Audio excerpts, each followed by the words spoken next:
want to again announce with pride that finally, and our Knesset, which is our parliament, recognized the Armenian genocide as we should have done long ago, and that is a point of pride, even though it was done in a political context, because we are, after all, political creatures. So, congratulations. Yeah, and let me say, Norm, to acknowledge that that was always your position, that it should be recognized, and I am glad the Israeli government finally did the right thing and recognized it. Well, I have a humble question, Norm. May I throw in my question? Yeah, but I just want to respond to Alan. I remember when Alan said the Israeli government didn't. So emotional was I that I blurted out, "They should have." Like, remember that exchange, Alan? They also recognized Somaliland. Okay, my question is directed to Alan, if that's okay with you, Mo. Of course, it's not just only up to me. But okay, so Alan, please answer succinctly. In the past, and I have respect for you, but in the past you have had some slight grudge against Israel because Israel shipped a ton of weapons to Azerbaijan, and Azerbaijan used those weapons against Armenia. So my humble question is, now that Israel has recognized the Armenian genocide, are you happy to put aside your complaints about those weapon sales, or do you still have a grudge against Israel because of those weapon sales? We couldn't even enjoy 5 minutes of hugs. I'm not trying to be an asshole. It's an honest question, Norm. It's an honest fucking question. You know, Norm is right, but I will answer your question. I don't know. You have posed an interesting question. It would be based on whether they are continuing to sell weapons to Azerbaijan. It would certainly be interesting to see what happens with the war in Iran, because if the IRGC is eliminated, or if Iran no longer becomes a threat to Israel, then Israel's need to play nice, or pick a phrase, or to continue relations with Azerbaijan may shift, because as of right now, Israel and Azerbaijan, one of the reasons why Israel has relations with Azerbaijan is because they provide intelligence to Israel about Iran. So let's put it this way, Simba, it's a good first step. We see the dynamics of the Middle East changing between Israel and Azerbaijan. We see it changing between Israel and Turkey. We see things happening with Iran itself, with the war that Trump and the United States has engaged in. And what happens in the future? Well, I can't look into the crystal ball. Thank you for answering my question. I don't want to bore the room. No, that's okay. I know. I'm afraid that this topic is boring as fuck to the rest of the room, so I withdraw the topic. I'm still scratching my head why they did this. The last people you want to do this off is the Azerbaijanis. They give him a forward operating hold on a second. Hold on a second. I'm not arguing with you, but I have a question. And my understanding, and everyone in the room criticized me, is that the genocide was committed entirely by Turkish people. And so what Israel said was the Turkish people deliberately genocided Armenians. Israel never criticized. Well, let me ask you an honest question, Alan. So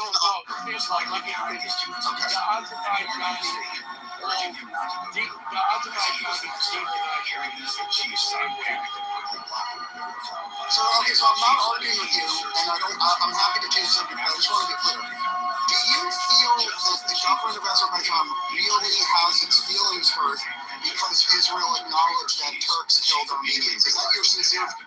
And went to search at the aunt's house again. When the officers opened the gun cabinet, they were shocked to find. I'm asking you if it's your sincere view. The chief that it was the I perfect haven't position for a heard sniper, that they with were the angle and sightline being If ideal. they are- However, if they despite are, his suspicions, I'm he lacked not concrete evidence and could by not take that. action against the veteran. Okay, thank you. I understand. No further questions about this. It's very obscure topic. Veteran calmly But, replied, but "It's that's too the late. other Your son side. has already been I killed." figure The I bureau chief believed that his son had been murdered and was immediately plunged into extreme grief. now veteran with set up a sniper the rifle. the destruction of town, that makes Israel even more dependent on Azerbaijan for its energy needs. But again, while Turkey and Azerbaijan have a close relationship, and it may have pissed off Azerbaijan, I don't think either is going to. I don't think selling oil, and I don't think Israel is going to stop buying oil. Okay, thank you. No further question. Simba, I just wanted to thank you for getting new material. Thank you very much. I really appreciate it. Out of my love of you, I'm not going to mention trans stuff for at least an hour, Marshall. I really appreciate that. And thank you know how hard it is for me to keep my mouth shut. I do know that it's hard. So thank you very I'm much. quivering. I'm like a heroin addict going through withdrawal, Mark. Well, are you pro-trans or anti-trans? No. We're not going. And back to the Azerbaijani thing. I did not realize that Israel got 80% of its gas from Azerbaijan. 70. 70, okay. Yeah. And Marshall, let me just say, Stop trying to Jew us down on how much oil we get. which reminds me, I have another funny joke. But Marshall, I didn't realize that you felt that I had been disrespecting you as a mod. And I apologize for that. I'm sorry. I got a little emotional. No. It doesn't happen often. It just it happens. Yeah, it's happened enough for me to notice it. That's all. Yeah. But on my end, is that oftentimes I come into a room and I start getting dogpiled on, and I felt that you've gleefully joined in that dogpile. Oh, Alan, I'm sorry. I will do a much better job next time to not dogpile. I also apologize. It's okay. I have a question for Al. So Al, wait, I'm not done. Okay. Mea culpa with Marshall. So, and the reason why is that since I've always perceived you as being on the conservative side of things, I was more sensitive to it because it's like, why is the soldier from our side shooting at me when we're engaged in this battle? So it was, if someone from the left starts dogpiling me, I expect it. But I didn't expect it from you, which is why I was more sensitive to it. Well, Alan, I'm sorry about that, and I will next time do a much better job to not dogpile. But you are right. When other mods interrupt, if I hear them, I will stop talking. And I wasn't doing that with you, and I should, and you're right. So I apologize for that too. Apology accepted, water under the bridge. We don't even have to worry about it no more. I have a question for you, Alan. Okay, no, I have one more thing. Norm, Can I go out there? it's Hunt Track or Michigan. This town voted in all Muslim city council and mayor, and now that city council has outlawed all pride flags, and the Jewish members of the city are upset too. But one woman who she was Polish, I think, and really complaining about it, and you could not make this up. Her name is Karen Majewski. I'm done. Thank you. Can I go after the brother that wanted to speak? I'm done. And Yes, Alan, go ahead. But you have to work the name Karen Majewski into a sentence. Normal, man. I'm gonna give you your flowers today, man. You know, I wanted to say that this is Fleming, by the way. One of the things that stuck with me. This is one of the things that stuck with me, man. You and I had a conversation, and you said, man, Hashem wouldn't like that. Even though I'm a Muslim, you know, Hashem, Allah is the same God. You know, and I want to thank you that. I want to thank you for saying that. Tell me that, but I just never got a chance to. You see that? So thank you. That's nice. Thank you very much. Getting apologies or getting hugs or getting I love yous. I think Karen Majewski would agree with you as well. And she's Jewish? Wait, is it Karensky or Karen Majewski now? Karen Majewski. Sounds Roman Catholic. Maybe Polish. Yeah, most likely Polish Roman Catholic. I just want to say, I've never really met any like legitimate. How do I put this? I would say godly men that are Christian nationalists. Like I would say most of them are sleazebags, and they are. I would say just they're reactionaries at best. I don't think they're actually. There's any really threat level? What the fuck does this even mean? Fucking everybody here is a high with the highly annoying people on this app who just talk and say stupid shit waste all the time. Jesus loves you too. Actually comes from the European Enlightenment. Is idea of tolerance. Jews don't by necessity, like, if we're not tolerant of other religions, we're not going to be around because there's not many of us. And I think it's a fundamental aspect of Judaism to respect other people, respect other faiths. And on the other hand,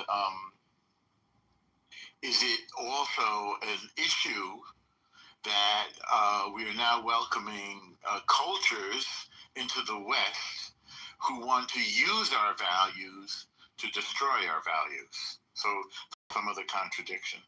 And then another person also said that they felt that Christian nationalism was like the Taliban. In other words, was Wilson and Nick Fuentes. Well, I think Doug Wilson's have very low opinions of him. I believe he doesn't even. You can't even do it. It would be non-Catholics. With the Orthodox being an exception, I real horrible, very horrible view of these people. So, I can really give a shit what they have to say, but I would say I don't know that Christianity is necessarily tolerant. Going throughout history, I wouldn't say it was that tolerant. I think it's just where, like you said, through the Enlightenment, and even after the Revolution, our founders, they were obviously. This is John Kitover, Chicago mayoral candidate. We're listening to highly annoying people, extremely annoying people who just talk. They have no purpose whatsoever. It's kind of like a weird hypnosis meditation that the group goes into. And it's basically like AA or NA, where the group comes together and they just say whatever is on top of mind. I think somebody might introduce a new topic. It just keeps rotating. Circular watermelon logic. They don't really believe in freedom of religion. They don't really believe in pluralism. The true guiding force of the woke and the leftists in this room and on Clubhouse is hatred of white Christians, and the evidence that that's their motivation is they push to have massive numbers of fundamentalist Muslims move to America. So think about it. All these leftists and progressives who live in Bushwick or San Francisco, they demand millions and millions of fundamentalist Muslims move here. Now it's interesting because obviously the fundamentalist Muslims do, ban gayness, and there's a whole bunch of they're anti-trans, anti-gay, anti-feminist, but yet the progressive community and the woke community wants massive numbers of Muslims. I think that's prima facie evidence, Norm, that they're not anti-religion. they're anti-white Christian, and any group, no matter how many gays a group kills, no matter how many women are oppressed, the progressives want that group in America as long as they're sure that group will hurt white Christians more. And I'd ask you to ponder that. Well, we call that, so people will call it the Red-Green Alliance. Even though they know the Muslims will kill them, right? Like, the Muslims will kill them, right? Like, do you agree, or you think that's an exaggeration? I think, yeah, they have a loose alliance, and like, we also use coexist bumper stickers, which are just fucking laughable and naive. I do think that a lot of them do it out of spite for us. With the gays, that's a little hard. I don't map the gays. We're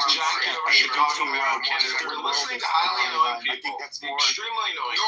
You just talk. They're not like a weird hypnosis meditation that the group goes into.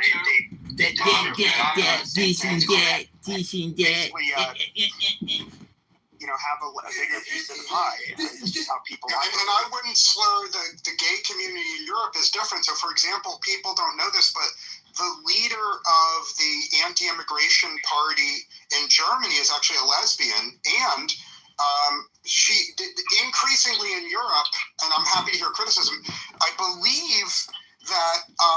believe in Europe, gay people now realize that the Muslims will kill them. So gay people are increasingly voting for the nationalist parties like Alliance for Deutschland and Marine Le Pen. However, in America, the gay community has not realized that Muslims will kill them. And I believe the gays in America still vote for mass Muslim immigration, but I'm happy to hear criticism. Yeah, the queers for Palestine. Yeah, I mean, Have you heard of the dichotomy between European gays and American gays, Pepe, or you think there is that nudity? Well, I think that the issue is that Islam, we don't have to deal with much of the bullshit from Muslims here in the United States. In certain communities. They're like 30% of the overall population, right? Yeah, they'll be like maybe in Dearborn, Michigan or something like that. But overall, there's such a small percentage of the population, they can't fuck with anybody. In Europe, it's a whole different story. In many, they're everywhere. And so they would feel unsafe by these people, whereas homosexuals in the United States wouldn't. So, I mean, that would be my explanation. Like, I personally don't fear Muslims in this country that much. I don't think we should be inviting them in, but I don't think that they're going to ever be able to. Because I get Zionists that will be like, oh, they're going to take over your country. You just wait and see. And it's like, nah, I really don't see how that's going to happen. But in Europe, it definitely could happen. Pepe, I would like to go back to what you said about gay people wanting to take over and the minorities wanting to take over as some sort of dominance. Yeah. Yeah, explain that. The ones that have, I guess you could say, the power, just basically because they're the majority, they'll seek to gain more influence to try to put themselves at the top of the pyramid, to put their people in a better position. It's not something that I think is inherent to foreigners. I think every group of people operates that way. But they, of course, they'll have I think they'll have a lot of political speech and propaganda guys as being promoting equality or a lot of these good virtues, when in reality it's just them, wanting to politically gain power. I believe in Europe, gay people now realize that the Muslims will kill them. So gay people are increasingly voting for the nationalist parties like Alliance for Deutschland and Marine Le Pen. However, admitted that the biggest threat to our national security is white nationalists, white supremacists, and people who, Proud Boys, all of that, all of the big assholes, who basically want to make this country, some sort of Eurocentric utopia, whatever. Chad Catholics too. Yeah, it's like I think that it's David Bowie. Go ahead, Jay. Sorry. Yeah, what I was to is like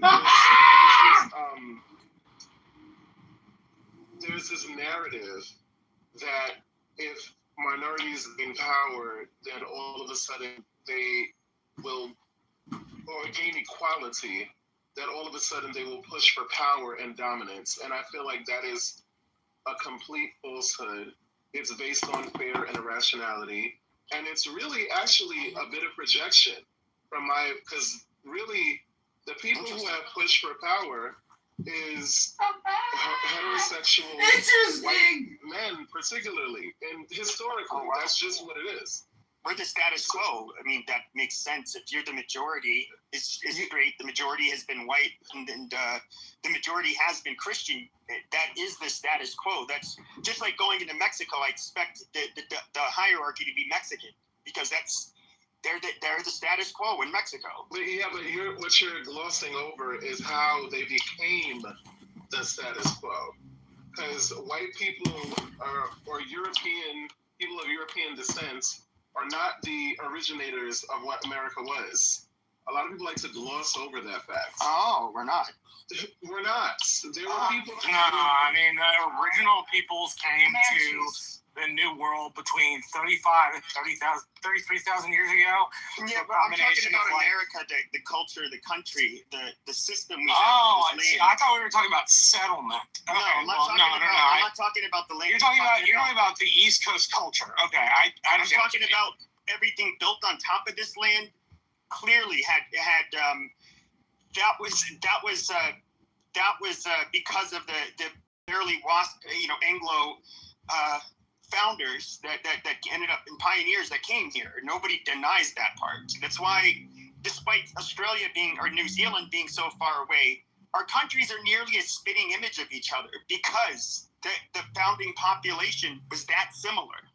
Where they were basically the same fucking people, or the same culture, I should say. So, no, I think that, and I'm not an Anglo. They're the proprietors of the eastern part of the country, right? Like, when you get to modern America, it looks very heavy, but it's this it's this idea that there are like 11 separate cultural nations, and the 11 separate cultural nations are promulgated on how we settled, right? So is probably El Norte, right? And it's like it gains its culture from the ranching culture of northern Mexico, basically, right? So like where you live, where I live, Europeans as well. So I mean, it's just. Well, yeah, I mean, look, the Spanish Europeans were here. I'm not saying of this country, which is I'm not saying the Europeans were not the progenitors in the East. I'm not saying that the Spanish were not the progenitors in the West. I'm saying, I think to Jay's point, the folks that we rolled over to build on top of, they were here 35 to 33,000 years ago. Those people got here through a combination of the Bering Land Strait, Polynesian settlement, as well as other forms of settlement. We all know there are Native Americans here. We all know that. I mean, that's. Yeah, but it's part of dehumanizing as a prelude to genocide, right? What the progressive community does succinctly is they say whatever group controlled a piece of land before Europeans arrived, that's the authentic indigenous people. And those people... Because it is!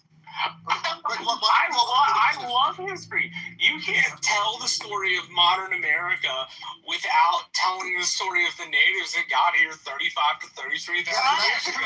Marshall, I wasn't finishing my point. The point is, the history of this piece of land before Europeans arrived was different groups who hated each other, killing each other, and all the records show that the piece of land had one group of Indians and another group genocided them. Then a year later, another group. So the point is that the people, and this is my point, Marshall, the people that controlled the land on the day Europeans arrived, they were murderers that had stolen it from someone else, So, and the conceit of the progressive community and the conceit of the woke is that the group that had murdered and genocided their way into that land, because they're not white, they're legitimate, but the white people that arrived are illegitimate. No. I don't know. I doubt that's what Jay meant. No. And see, here's the thing that becomes, I don't know, I'm in a good mood like right now, so you're getting a different energy. Jay, you sound like you're in a good mood. Yeah, because normally that kind of a statement would justifiably warrant a different level of tone and reaction. But because I'm in a good mood, I'll break it down like this. First of all, you can't just sit, like cry. It's the yearning for victimhood that I can't take from certain people that is irrefutable. People, the difference is there was not just the you have a war, or people kill each other and then it just ends there and there's like peace. No, there's been systems in place to have a sort of caste system of people within this country from the very beginning. It's like look at well, I'm not talking about. I'm not talking about. Yeah, but I'm talking about part of historically. dehumanizing Not obviously now. Obviously, what the progressive community does. That's why there's this sort of push for. Well, everything is good now. What do you mean? We had a black president. What do you mean? Like, everybody can come here and live the American dream. You cannot erase history. I know Trump is trying. That's why he just If you think you're going to That's not the point. Just let Jay finish, please. Like, he was in the middle of a statement. We all heard him talking. Thank you. I appreciate that, Marshall. But it's like there's this, and again, it speaks to my point because I think it's very interesting, this sort of, yearning to be able to only view the positive parts, and this yearning for positive parts, and this yearning for sort of a pride in our history. We have a dark past. Yes, there's been great. It's a complex past. Much better past than other countries, though. But what you can't do if you're going to just hey, Jay, you are going in and out, buddy. And all this it's only focused on the schools and the tragic, circumstances that people had to grow up in and suffer through, slavery, racism, all of that. You can't just gloss over that and then try to be like, oh well, now all these minorities, they just want to take power from us so that they can dominate. Like, sure, I get what you're saying. I'd say it like this. Now, nearly every country, I think they're going to have a dark past. Even when it didn't involve much darker than ours. And sure, but we did end up becoming the most powerful empire on the history of this fucking planet. So we're not an empire. If there's going to be any group of people that are going to, I guess, if they should be proud, it's probably Americans, if we're just being honest. And even still, I'm not your empire, fella. I'm not your fella guy. But we can. I'm not your buddy, jackass. Oh my gosh! Let stop. Yeah, we can harp on. We can you did touch upon it, and particularly the plight of African Americans. There are things that were obviously morally wrong. But I would say there's a little bit of a caveat. And this is not my opinion. This is fact. In every country where you have blacks as a minority, they're the de facto underclass. They are the East Asians, Latinos, all of Latin America is racist towards blacks. It does not improve your situation. And again, it speaks to my point. The group of black people that have the best outcomes in comparison to any other blacks in the world are the ones from the United States. You can harp on the history, but then you can look at you're the most privileged black people in the world. I really don't. I think you should look at it through a different perspective. Yeah, I mean, there's some wealthy black people in France, as an example. I would like to respond to, implicit in all those statements is the idea that, well, you stole the land from Native peoples, therefore you don't have the right to complain because you're benefiting from the systematic oppression and racism and misogyny and patriarchy that happened in our past. So if other people are going to do that to you, you just got to sit and take it. No, we don't. Because white Europeans came to this country and engaged with the native peoples who had done nothing with it for 10,000 years. You look at the technological achievement of Europe, that was brought to the United States. And so that's issue number one. Number two, I'm sorry if this offends people, but this country was built by white Western European males. It was not built by the African Americans.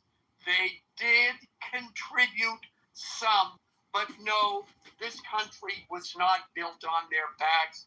The contribution of African or black people during slavery was about 15 to 17% per year of the total GDP, period.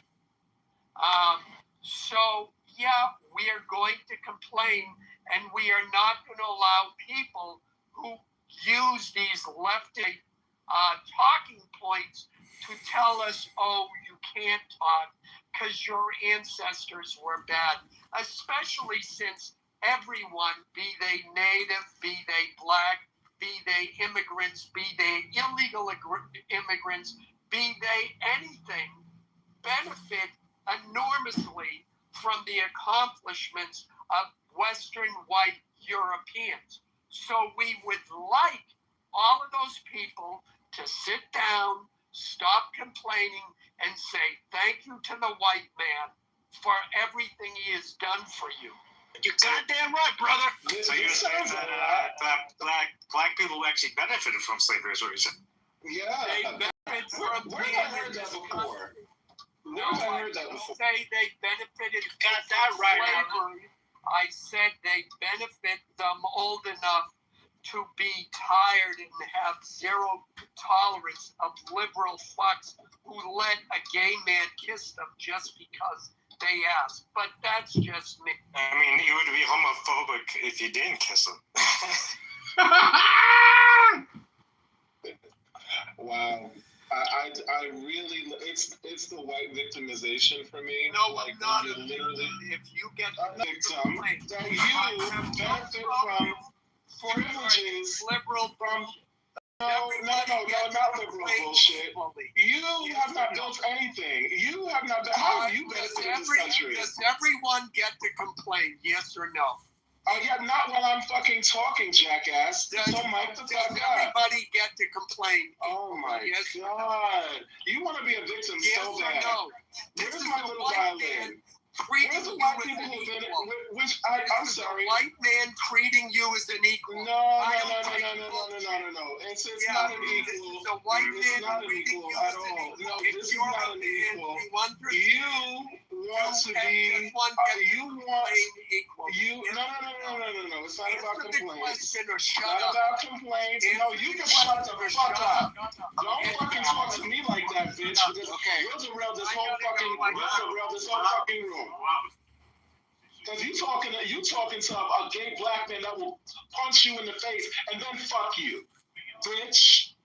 Well, don't fucking talk to me like that. He has to consent. No, he doesn't have to consent. Fuck that. Because my ancestors didn't consent. So fuck that.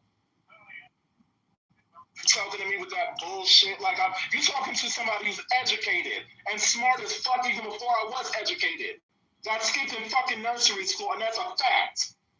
Don't come at me with no bullshit. I was keeping it cute. Where did you get your degree? I told you. That's irrelevant. But I have several degrees. You talking about college? Yeah. I have several. I treat you like an equal, and who's the victim? No. It's not a victim. Not a victim. I'm somebody who's just checking your ass because you're ignorant and ill-informed. No. You. Oh wait. Who me? Okay, get in the room. Did we hear from Jay and then hear from Alan afterwards, or whoever was going to go next? Yeah, that was how. Thank you for that, because that's what was going on that derailed the conversation in general. I was responding to the complete bullshit that Alan said, and I'm not going to be here in a room and be discussed, like I'm not in the fucking room, and have some jackass, probably white supremacist, talk about how actual history is up for interpretation. It's not up for interpretation, jackass. What happened, happened. And it's not like I'm sitting here crying about it. All I'm saying is that you can't erase what happened. You might want to. What happened? Well, let's, we open up some history books. We understand who were slaves, that black people were enslaved for hundreds of years. We understand that the fucking White House was literally built by black people. We understand that. That's okay. We're not all perfect. Fucking go look at that. We have culture, TV, whatever. The history, doctors. Black people have been the blueprints. And listen, I'm not even like a black supremacist. I'm not even mentioning that I was addressing with Pepe earlier. I think that there's a really insidious narrative about, and maybe just a misunderstanding or an irrational fear, a phobia of black people attaining power, because it's like, oh, well, our ancestors suppressed them and blah, blah, so they're going to just do the same thing when they get a chance. It's the same thing with misogyny. It's the same thing with gay people. It's the same thing. You're always worried about people who have been disenfranchised, especially for generations. Once they get, the power, they're going to abuse it. No. That's your playbook, not mine. I'm speaking to the ones who it applies to. People like that Alan jackass. Not all the white people there. I love white people. I love white men. Trust and believe. But what I'm not going to do is sit around and listen to people try to completely whitewash history and gloss over the reality and the legitimacy of what happened and invalidate my actual ancestors' lived experience. Fuck out of here with that. Okay, so Pepe, let me respond. Let's make it clear. He didn't like that I was invalidating his history, his people's history, his lived experience. So therefore, his response was to threaten me with violence and rape. That's his response. What was my response? I told him I was treating him as an adult male, and he didn't like it. Do we need people like JJ in our country? No. Let's hope that you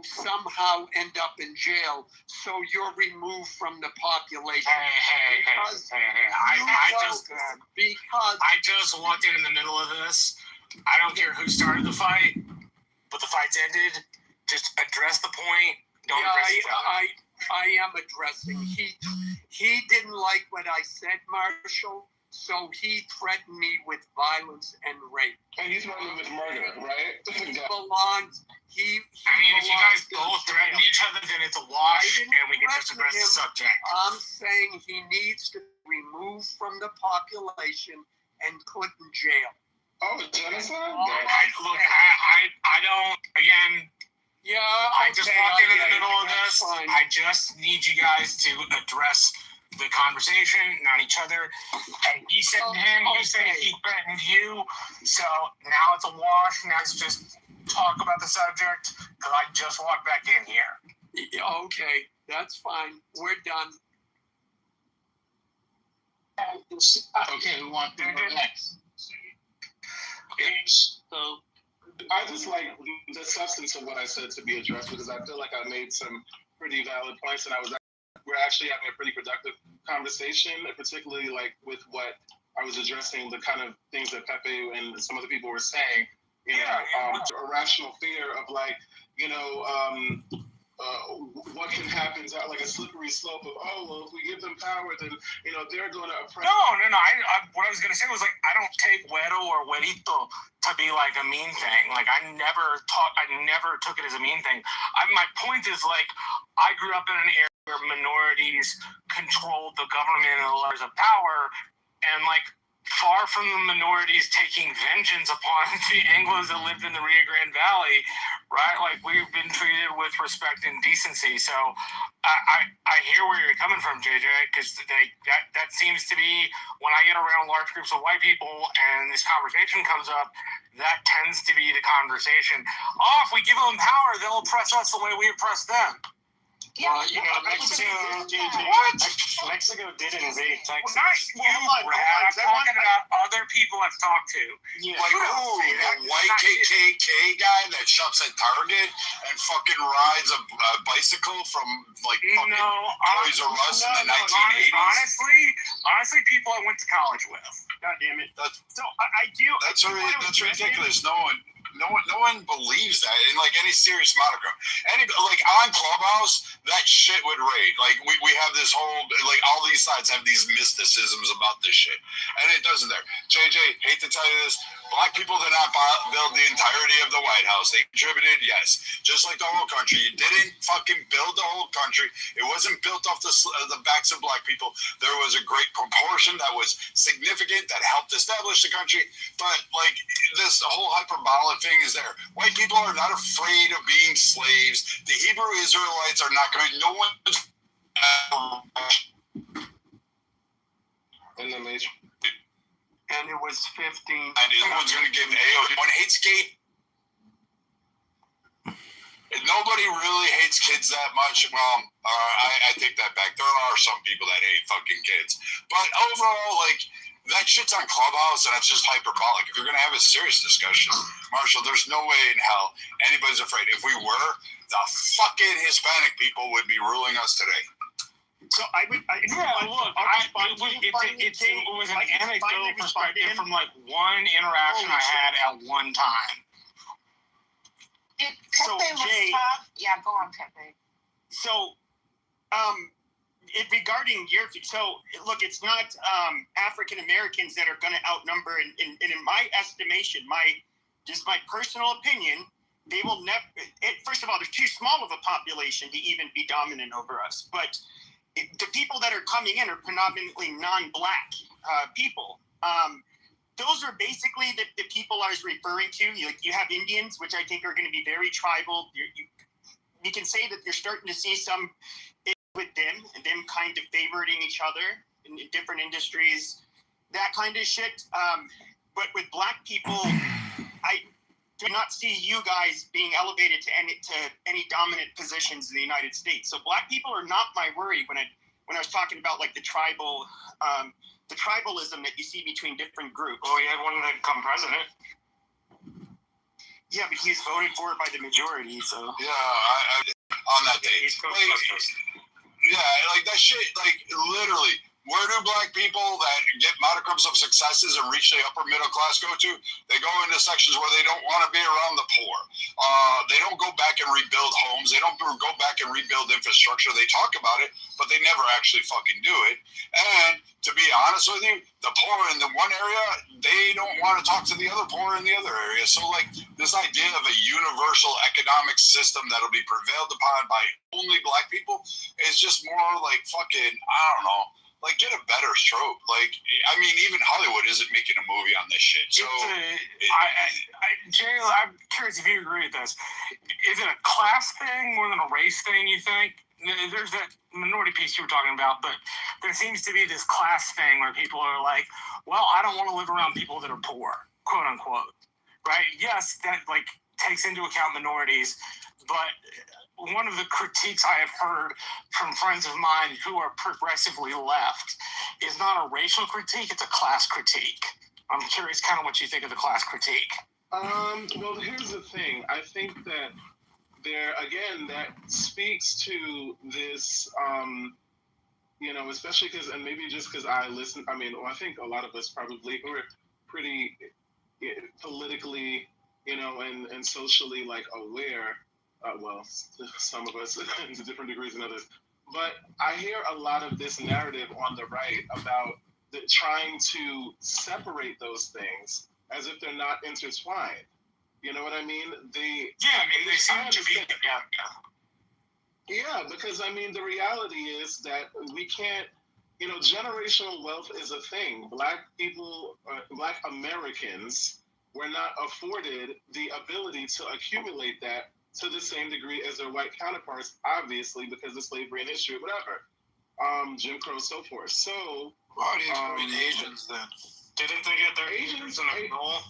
Asians did not have the same historical history that we have. They were in internment camps. It's worse. They got blown up. They were in tunnels, and they got the women were sex. No, it's not worse, and it was not. It is worse.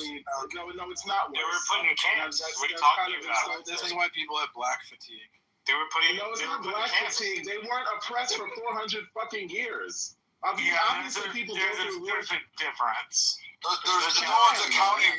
No one's accounting for the difference, but to cite that the Asians didn't have Jim Crow when literally the same states that had Jim Crow. Hold on. So they had literally there's a reason outside of the configurations, but California literally had an anti-Chinese, which they grouped up anti-Asian policies and legislation that existed for fucking until 1950 something. 60-something? 60-something, Brad.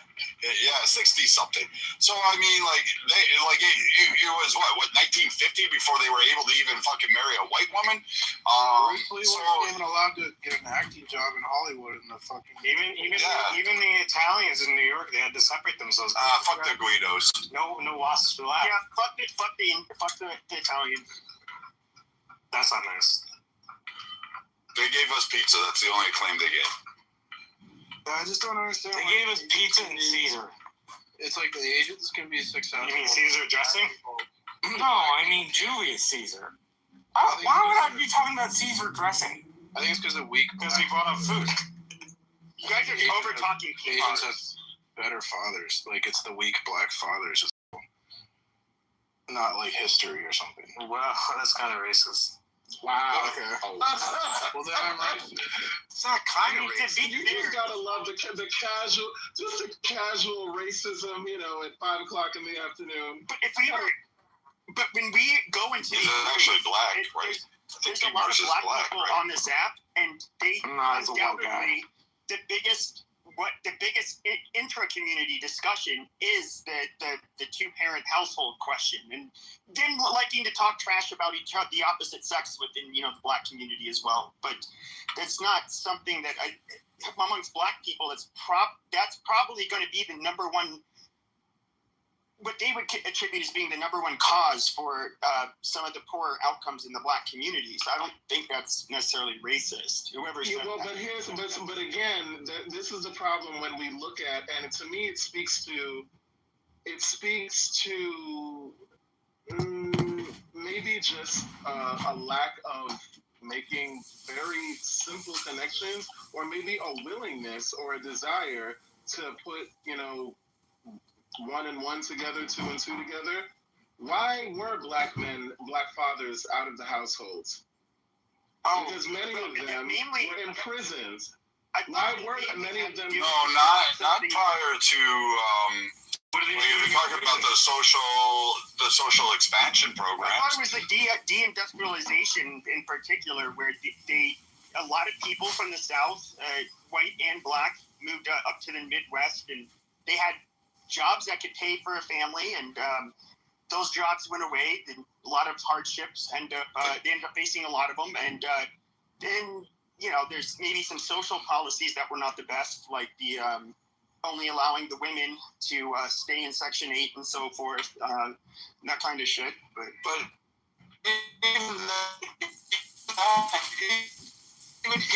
even expensive roles in white communities. Who's the over prevailing group that utilizes the most social safety nets? White people, in particular white women. So even then, if you're talking about who pushed the black men out of the community, no one told black men to up and leave their families. No black woman said, you know what, honey, I want to live on the government tit, and I don't need you to go get a job because I can just get this free money. You go away. I don't need you anymore. I mean, unless they were abusive or something like that, I'll give a carve out for that kind of shit.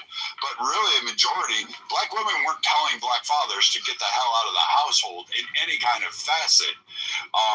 That like myth didn't happen. Otherwise, we would have saw it amongst other groups like the Hispanics, the Asians, and white people. It would have. I'm gonna be total sick in the mud. Gary's room is starting, and Scott and I are going into Gary's room. Norm, if you'd like to follow us over, we can, but I think I'm going to go ahead and shut her down since I kind of feel like I've got to keep track of those. I'm out walking and knocking on doors. Yeah, You'll stay? Yeah. Okay, cool. Yes, well, I'm going to go to Gary's room. I will see you guys later. Bye. Enjoy. Jay, do you agree with that? Like, I mean, black women did definitely. There's no point in the history of this country where black women say, "Get the fuck out of the household and stop having me raise these kids." Yeah, of course not. Like, so there's literally. First of all, we have to acknowledge just like logic, basic logic. Most problems have more than one. It's not just a simple, cause. There's multiple causes. So you're saying it takes two to tango? No. I'm not talking about the dynamics between like the mother and father. I'm talking about the reason why black men, particularly, were removed from the household. This, and from my vantage point, and a lot of scholars who've studied this is something that was That's why we talk about systemic racism, systemic oppression, because this is not just something that just happened out of nowhere. So you can look, for example, to like I was talking about mass incarceration.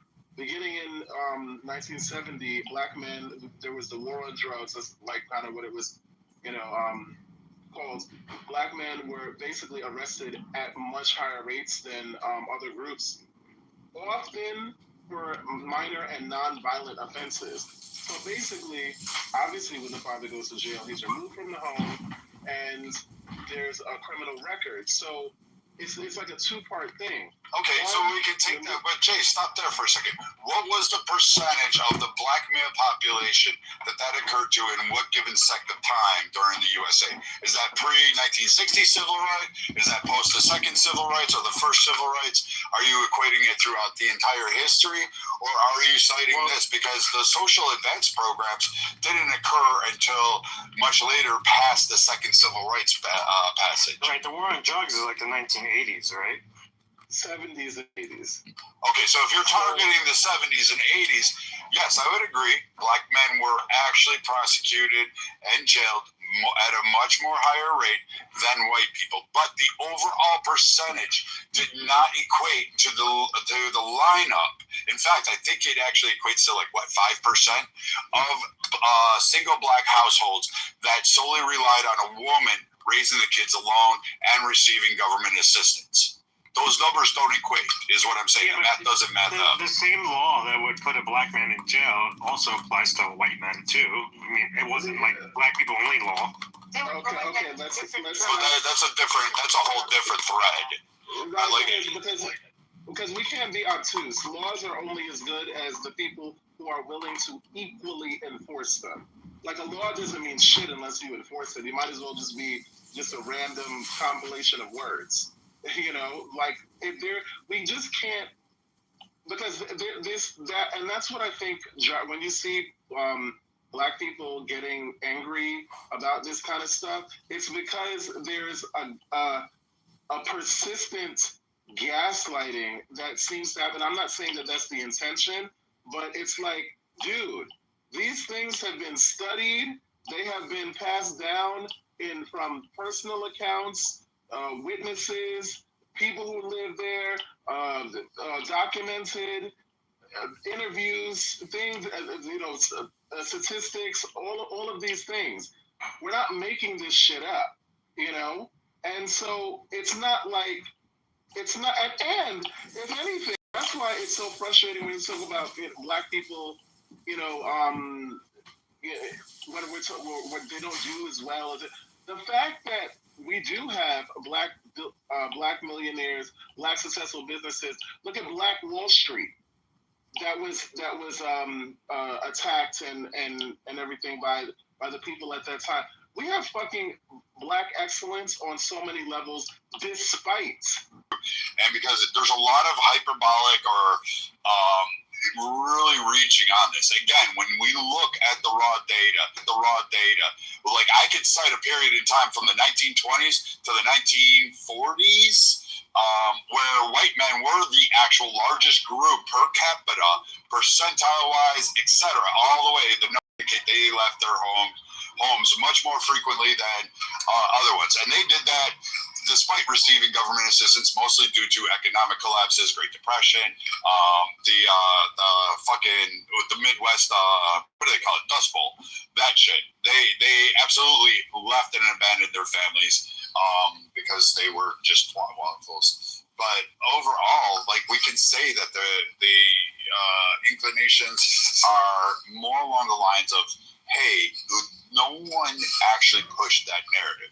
And it always comes back when we look at it, and we've heard this from a variety of well-known black women leaders in the community who say, no, this didn't occur that way. It occurred because this was a choice. Well, I wouldn't count her as an expert.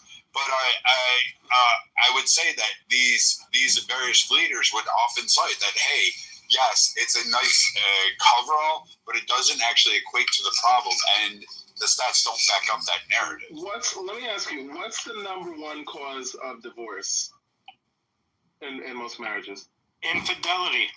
Irreconcilable differences. That's not true. That's not true. No, not legally. What are those? The legal thing is, I would say it could vary from like economics. It could. Stop there. But let me stop you there. Because of the choices that are allowed on those, 99% of the time, economic disputes are just irreconcilable differences. It's not like, hey, you have a plethora of providing me the diamond ring and the Mercedes, and since you can't do it, I'm leaving. Like, I don't believe anywhere that exists that can prove that. But at the same time, I think the arguments over money or financial constraints throughout the course of the life and our inability to resolve those matters and to overcome them as groups in between is really, really highlighting. And it does particularly weigh on women, because we can see this in lesbian studies where they have very, very high propensities to have irreconcilable differences, including economics and abusive relationships. Do you not agree? No, right. But see, what I'm trying to say is that what we can't do is when you look at one study, when you're looking at certain things, you're looking at them as if there are certain groups. You're looking at them as if they have parallel experiences. And to some degree, like, certain factors are similar. It's not. It shows that the majority of those crimes didn't come from the majority of family homes. Like, the mass incarceration you're looking for actually occurred with single men. Now, they may have had children with various other aspects, and I can grant you that. But the overall solidified home of a family, that number is not warranted in the stats. It shows different. No, you're right. But that's what I'm saying, though. The reason why the people choices for reasons, right? These things just don't happen in a vacuum. There's nothing inherent. And I think January 6th taught us that, because there's this narrative about black people being more violent. Abso-fucking-lutely not. Not the ones who were beating up cops on January 6th. That was white men. So it's like there are many different factors as to why black men particularly could not be patriarchs in their family, like to a successful degree. First and foremost, back then in those days, like you had to deal with racism, you had to deal with economic struggles, you had to deal with, you know, what are the ways that you actually build wealth, right? Most ways that you, it's a couple of easiest ways that you build wealth are by owning land, owning property, and starting having your own business. Let's start there. Let's stop there for a moment. So, there's a multitude of aspects you're attacking and stacking up. So let's go through. There were 5 homestead acts that occurred within this country during that time frame.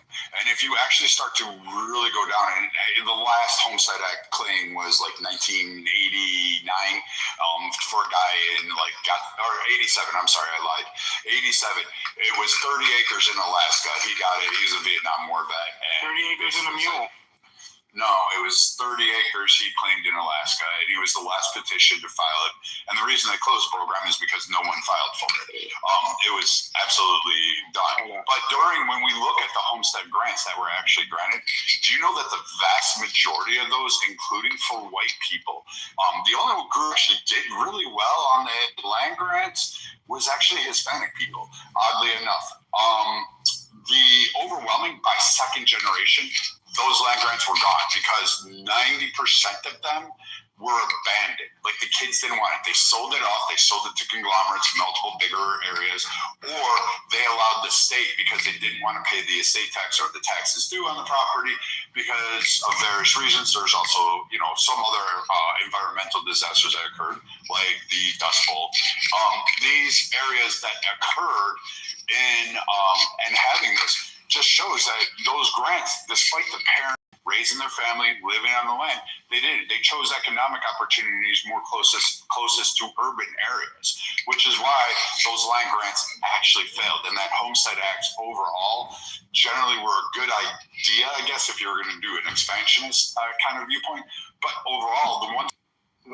Well, I listen. I have to leave. I feel like there's a lot there. I think we can have a more interesting conversation about this, but I kind of just want to leave you with this kind of general idea, which is that when you try to not you personally, but when there is this conversation surrounding these other groups seem to have figured it out. Why can't Black people just do what they did? It's that's where you lose literally every Black person ever, because we're not gonna sit here and act like there weren't, especially Black Americans, right? Because actually people who come from Africa or Europe, Black Europeans and different parts of the world, they don't have the same kind of generational trauma that we have, in addition to all the other things that we mentioned before, in addition to the history, in addition to the fact of there's been so many studies for literally people hiring, companies hiring certain people because, we want a certain image, we want a certain look, we want a certain number of white faces in our thing because that's what's going to sell. How many Black Panther? They didn't want to. That took so many years to make because they didn't think an all-Black superhero movie would sell. Prove them the fuck wrong. It's like there's been so many different. Spawn was a better one, but so that's my thing. I think that listen. I'm somebody who, you're talking to an educated, smart as a whip motherfucker from Queens, New York, Queens' finest, New York's finest. No, Jay, I like you. I'm not discounting it. I'm not trying to. No, not me. I'm just saying. I'm not because it's there's a narrative about everybody just wants to be a victim. No. It's just about let's just acknowledge what happened and be a little bit more nuanced in our evaluation, especially. But that's what I'm asking. That's what I'm asking too. Is don't give me the gloss over. I get the MLK thing, and I use that as a tongue in cheek. I get the whole because there's a lot of people that rip him off out of context and apply it to absolutely everything and use that as a crux. But when I go through and I look at the policies, or I look at who did what under which areas, when I go through those historical records and even reading the Times, your argument there is here.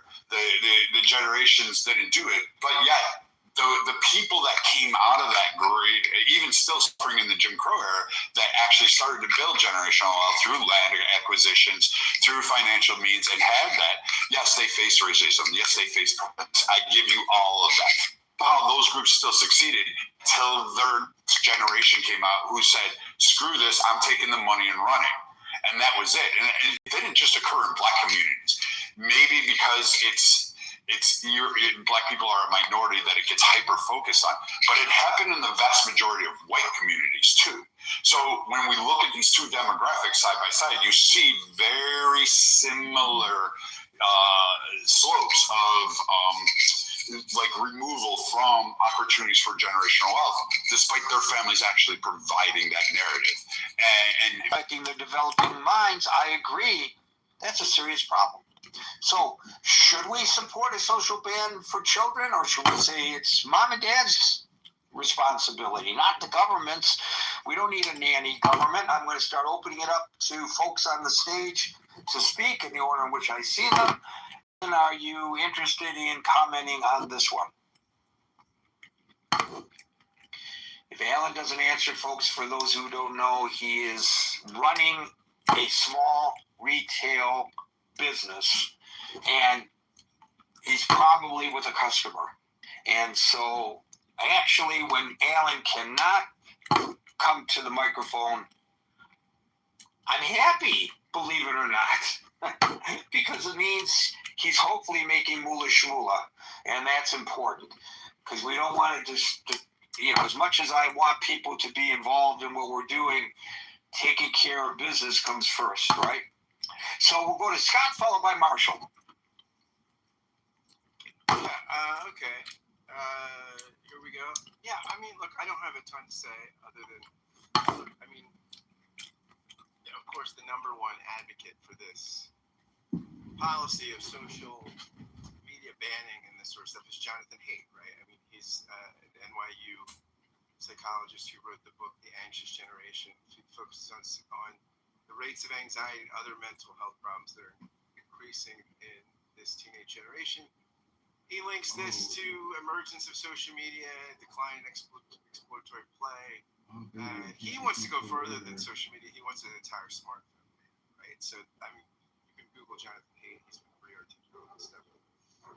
And there are people that challenge this, right? I mean, people that challenge it say, look, it's oversimplification.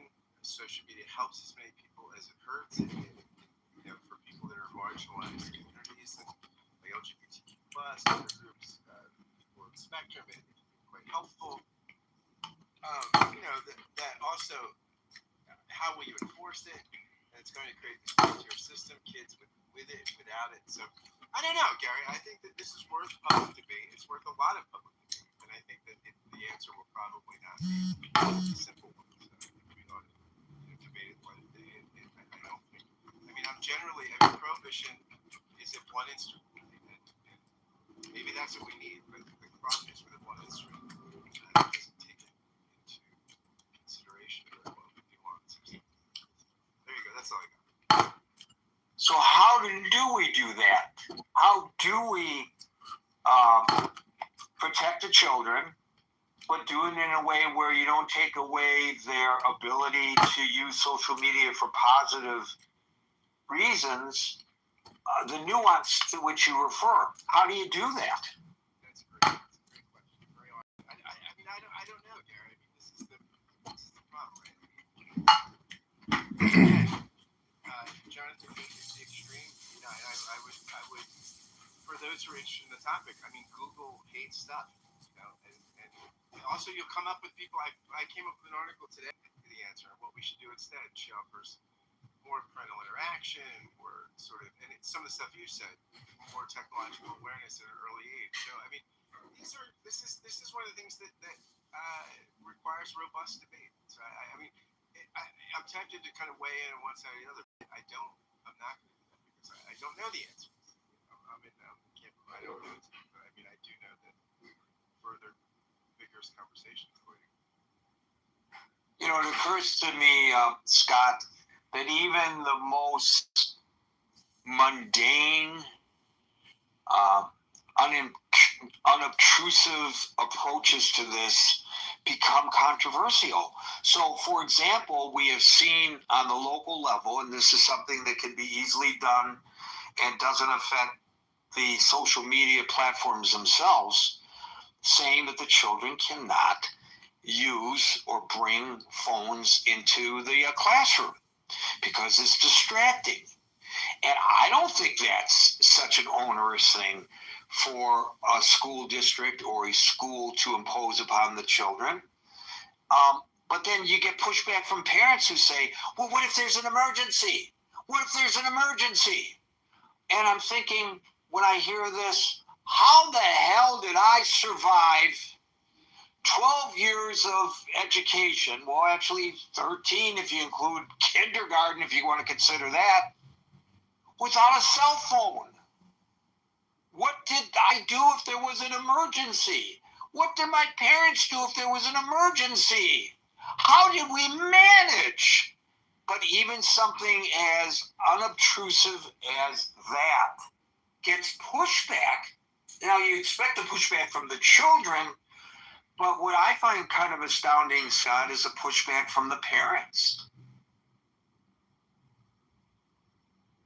Yeah, of course. I mean, look, it doesn't surprise me. I mean, there's people, again, this woman who wrote this article is a parent. She talks about her own kids and the reasons why she doesn't support a ban as an adolescent psychologist expert. So I know, I think it's complicated, Jared. It's complicated. I'm Mr. Gray today. I agree, it's complicated. Marshall, followed by Daniel. I go with Scott. I don't really know the answer. I do think that you ought to introduce tech gradually, and tech should only be accessible. Right? So if you want to play a computer game, great, but it's got to be in the family room. Right? You're not allowed a computer in your bedroom. You're not allowed a TV in your bedroom. You got to have books in your bedroom or toys, right? You need more free play. That's about the end of what I think. So that's interesting that you should say that. I was actually thinking about, well, for my days when I was parenting, when we had one computer for the family, and I think I've mentioned this here before, but my decision was, and my wife's decision was, we would put that computer up against the wall, so if the children used the computer, backs were to us, and we could walk past anytime we with them everywhere that they go. How is a parent supposed to enforce? No, under my metric, you would not get to take it with you everywhere. It would be in one place. You would have to use it in one particular place, and it wouldn't move from there. So in your metric, your children would not have, you would not allow them to have smartphones. No, I'm buying flip phones. Okay, so now here comes the pushback from your children. And they say, Dad, everybody else has an iPhone, and I'm being bullied because, you only have a flip phone, and they're making fun of me, Daddy. What do you say then? Okay, so your argument is the parents are responsible argument. Yes, parents are absolutely responsible. If they let their kids mess around with devices and they don't pay attention to what their kids are doing, they're responsible for everything they get. So you would be opposed to this legislation, the nanny legislation, as you might call it? I'm putting the words in your mouth. I'm not so sure I would be opposed to it, but I'm certainly opposed to the idea. I'm certainly opposed to the government in general, but the idea of keeping kids off computers, I think, should be a parental thing. I don't think it should be a government thing. But of course, so I'm not opposed to the legislation in part, but I am opposed to this idea that parents can't parent their children, that they need the nanny state to do it. Right. So the problem, of course, is that's great for Marshall's household, and that's great for my next door neighbor. But what about all the other families that, they don't have these strong parental skills? Shouldn't the government step in, or should we allow things to continue to run amok and say, well, that's on the parent? I don't know. I don't have a good answer for that. I don't think the government has a good answer for that either, Marshall. Remember what Reagan said about the man from the government coming to your front door? Daniel, followed by Amir. No, I don't hear you at all. Yeah, we hear you. Okay, good. All right. I mean, what it comes down to is, what does the word freedom mean to you? I mean, or is freedom just about, I can have my kid for anyone else within our community?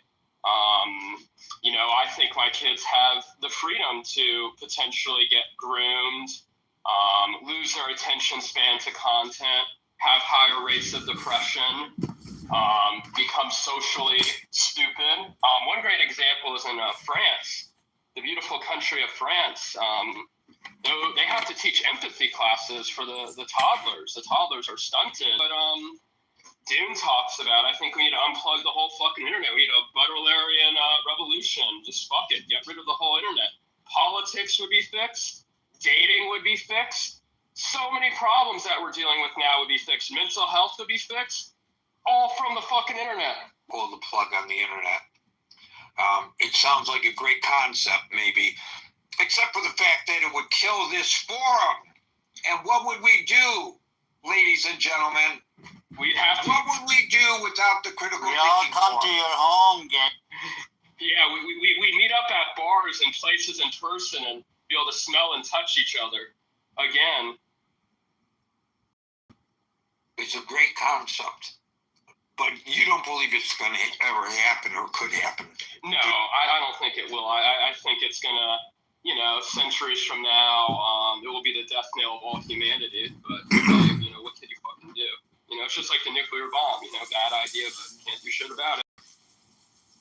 I saw a headline today, and I will acknowledge that I did not read this story, but I think it's apropos to your point. And the headline said, that's just before we started this, well, what about banning it for adults? And, maybe he has a point, and you seem to be articulating his point pretty well there, Daniel. Thank you, and welcome back. Amir, followed by Jules. Thanks, Gary. Hi, everyone.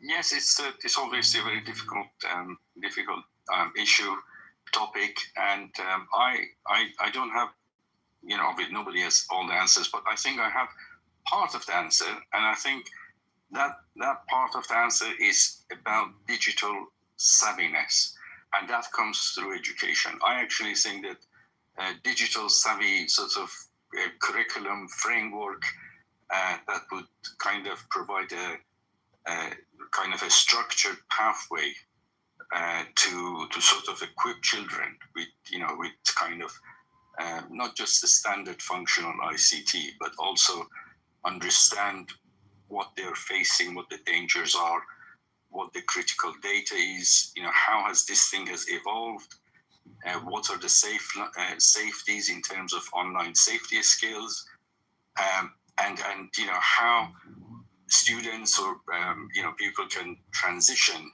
from sort of being a basic operator to sort of think about it in a sort of more critical way, and become capable digital citizens. Basically, I think education is probably a big part of the answer here, rather than sort of limiting or banning, which I sort of philosophically disagree with, in all accounts. But just as everybody else is free, governments are also free to introduce curriculum into the schools at a very early age. In the UK, if I'm not mistaken, there is something called the Essential Digital Skill Framework. There is an equivalent of that under EU as well. And these are very good techniques to sort of create little workshops for students.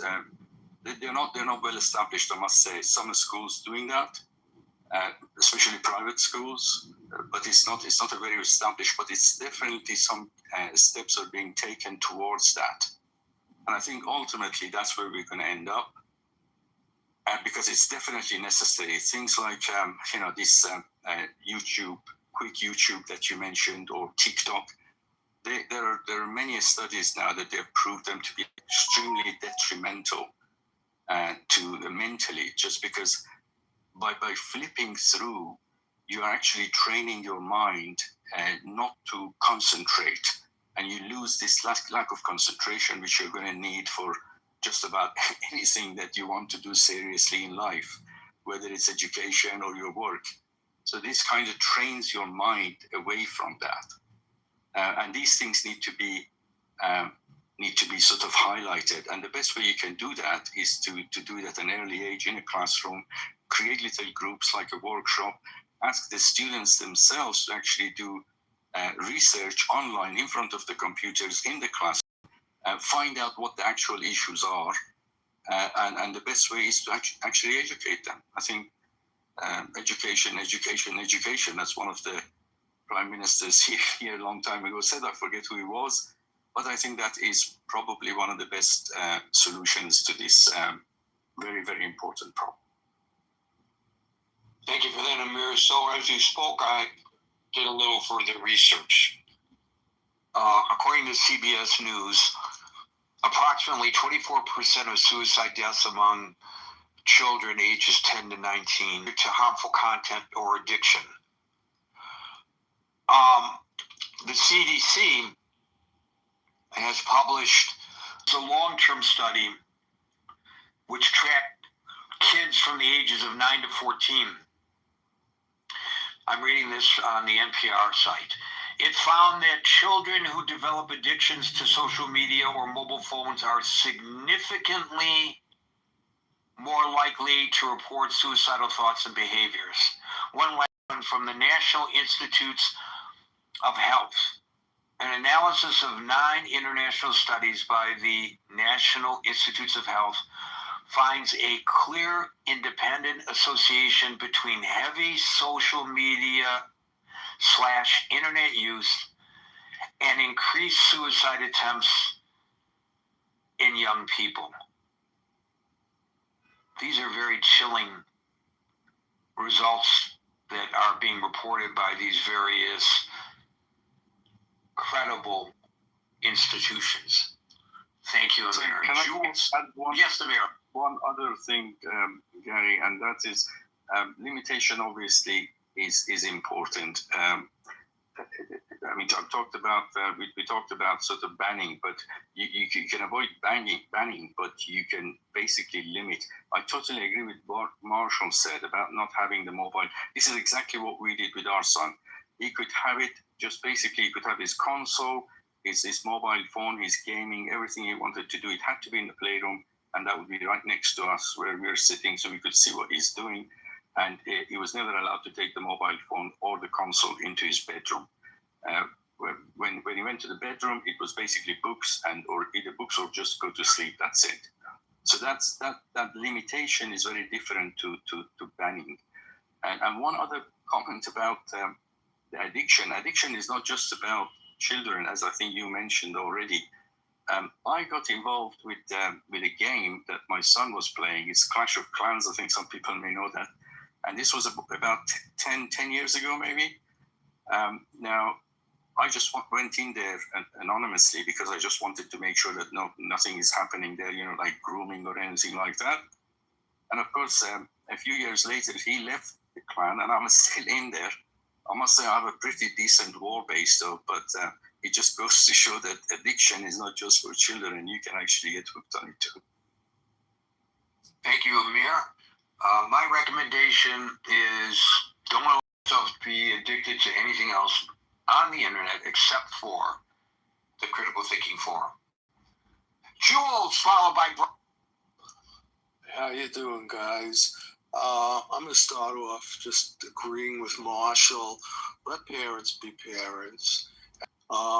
Financially, they're getting ripped off left and right. Children get ripped off. Children get ripped off too, but children, they just go in their room, play on the computer, and go into social media. You're not meeting people on the computer and go into social media.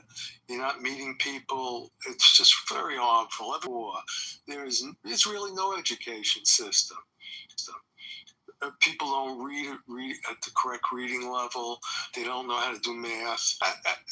Come on, let's admit, we all predicted when social media came out that it was going to be bad for children. I get fake calls from my child who was arrested. I get fake calls from my child who was arrested because he was in a car accident. And, it wasn't him, of course. I mean, repeatedly, they want money from me. That's what's going on too, and they're trying to get it from the children also. But the children are hurt in every way, and I'll land with that. They're hurt in every way. We're hurt in a scamming way. Thanks, Gary. Yeah, there's a scamming way. Thanks, Gary. Yeah, there's a television news anchor that just went public with how she to give them to tell them how easy it is to get scammed. So anybody can get scammed for sure. What kind of scam was it? I didn't get into the details of the story. Yeah, I have friends too. 10, 15. Get into the details of the story. Yeah, I have friends too. 10, 15, 20,000. Should have been, and I was remiss for not raising it, the grooming of children. Should have been, and I was remiss for not raising it, the grooming of children on the internet. By giving your children free reign to all of this, you expose them to potential groomers. To all of this, you expose them to potential groomers. I was, as I've mentioned before, Alan was the grandfather of programs such as this one on Clubhouse. It was the first voice, video, and underage, the children. So we created a teen section where only teenagers were allowed to go in. And we put admins in there, moderators in there, we called them admins, to ensure that, they weren't being... initial discussion of tensions, unintended consequences, that by putting the youngsters in one form in order to protect them, it attracted the pedophiles. And they were in greater danger as a result of our efforts to put them in less danger. So what appeared on the surface to be a good faith effort to protect children actually backfired and put them at great risk. And I learned this firsthand when my daughter, then in junior high school, wanted to go on the program because males were hitting on her. I said, okay, well, this experiment failed. You're off the program. Who approached me, this was like To Catch a Predator, I would ban them from the program. And it was like people will find ways, and so people will find ways, and social media, the internet opens the door to those ways. Thank you, Jules. We'll go to Brian, followed by Daryl. Yeah, just a couple things. The first one being that I definitely agree there's a problem, but I don't know that a full social media ban is a good idea because there's a lot of good sites out there too. Goodreads is one of them to allow kids to get textbooks access and things like that to some areas that are safe and protecting people. And then I also think that when they do catch people, they need to give out and protecting people. And then I also think that when they do catch people, they need to give out harsher punishments. I don't think the punishments have been harsh enough for the time. The example you just gave, like, when they've gotten past people and gotten to children, they need to get serious time. Yeah, and I am not certain what all the impediments to all this is. Part of the problem is this. So the victim is in Tulsa, Oklahoma, but the perpetrator is in, I'm not going to mention another country, but it could be another country, even complicating it. But the perpetrator is in Louisiana. Whose jurisdiction does this crime occur in? The victim is in one state, but the perpetrator is in another. This is across state lines, and I guess you could say this is a federal case, but we know that our federal agents are very busy with other issues right now, and they're not, I don't think they have the ability to be attentive to that problem. So I think that's why a lot of these cases go unresolved. I think the To Catch a Predator approach, which of course Chris Hansen, who I, by the way, know pretty well because we work together in Detroit. But Chris, what he's doing, well, that's being replicated by various law enforcement agencies. So if it's a person who takes it to the right to make an arrest under those circumstances, even if the initial contact was made elsewhere. So and the perpetrator offered to come across the border to meet the child. So the person was talking to a child. The law allows, believe it or not, for there to be, because of the intent, a prosecution. So they nabbed him actually in the parking lot of this motel. They've opened his glove box and they found condoms in the glove box, which in their mind and the prosecutor's mind showed intent, and they successfully prosecuted this guy. So under those circumstances, the question of jurisdiction isn't so much of an issue. If it's trading in graphic material across state or international boundaries, it becomes a much more difficult situation. It's hard. I know from my experience as an administrator on that program, Brian, if we detected somebody in underage visual materials with somebody in another state or another country, it was difficult, depending on what country of origin this was occurring, to get cooperation with the authorities. In some cases, they were right on top of it, but in other cases, they were not.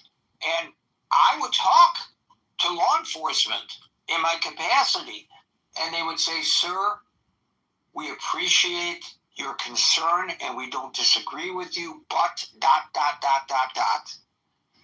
You know, your victim is in the United States. I'm here in whatever country he's in or she was in." And so they didn't see that they had jurisdiction. It's a very difficult situation. I didn't need to use it, but it was worth the amount of money I paid for it. And the sad part is everybody doesn't have those resources to pay the extra. And if I'm correct, don't hold me to this number, but I think social media revenue last year was like over $260 billion.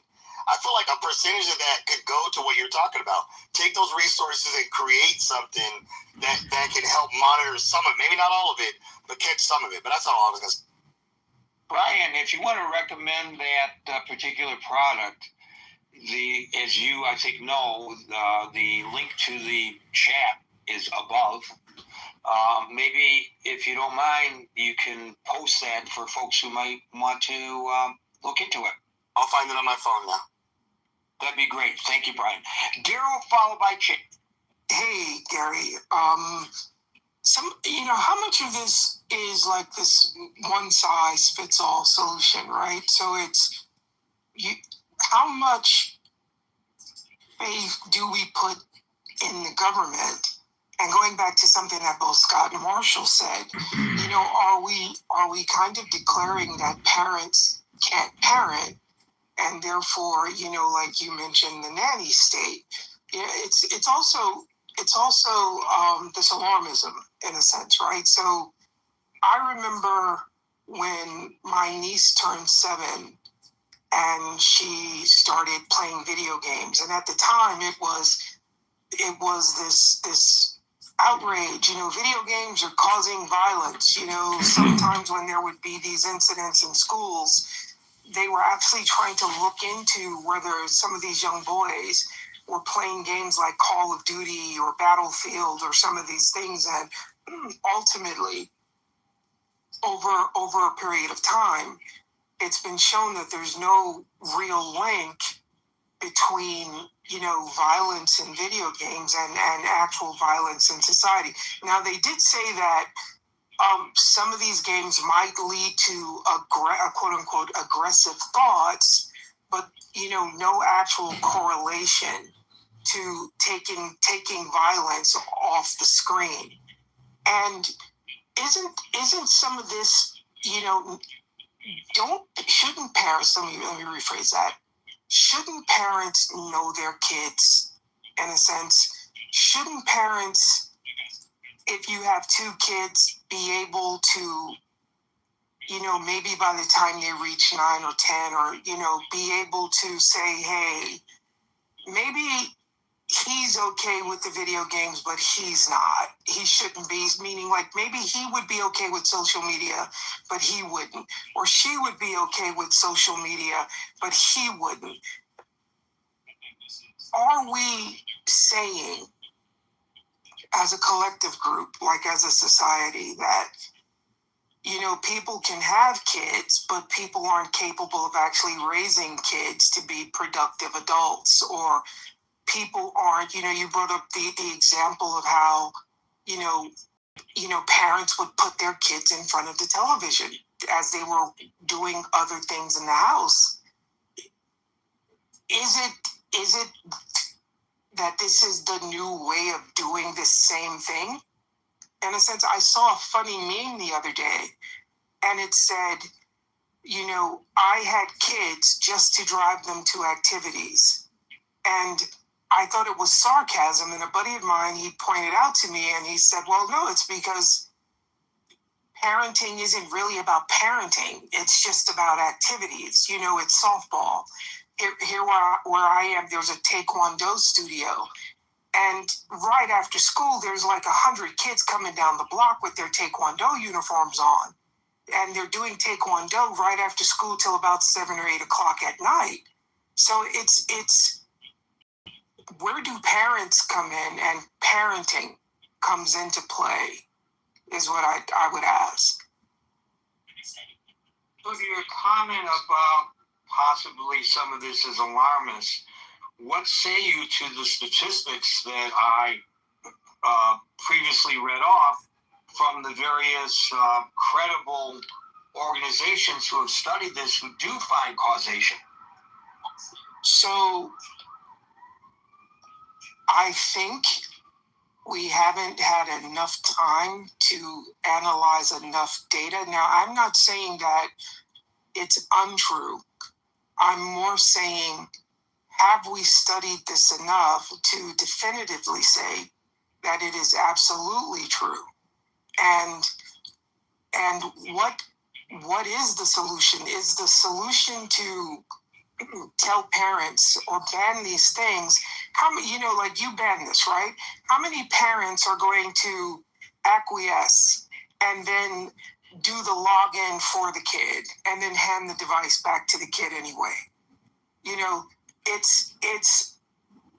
I don't think these things create actual obstacles to what we're saying we're trying to prevent, because I do think there are a lot of parents who will move past that ban or move past this block and hand the device back to the kid. So I don't disagree with what the study is saying. I'm saying, have we actually studied it long enough to kind of definitively say that this is true or not true? I will point out that one of the studies that I quoted, they say it's a long-term study. Now, I don't know what long-term means and whether it satisfies your questions. I think, at least anecdotally, we can say there are suicides. A lot of them are by teenagers, are linked to cyberbullying. And I don't think we should be ignorant of that. And I think that any primary or secondary educator who might be listening or participating in this forum would probably, based on their experiences, second that emotion, as the saying goes. So then I'm not even saying I disagree with you, but I'm saying where does parenting come into this, in a sense, right? But Daryl, if you allow your child, and maybe, you're saying that when, Billy and Janie go to school, they should not be allowed to take their phone with them, or they're not allowed to have smartphones. They have to have flip phones, which, by the way, sometimes results in a degree of bullying in real life as well. But at any rate, is that what you're recommending that parents do? Well, no. What I'm saying, if you allow them to have an iPhone, and at what age or a 15-year-old is still too young to have an iPhone? How do you protect your child? Are you going to say, I screwed up as a parent because I allowed my 15-year-old to have an iPhone finally? I don't know if it's as easy a proposition as you suggest. Again, that's an anomaly, what's going on next door to me. Those kids, none of them have phones. And I've discussed the parenting. We just have chats, the mother and the father and I.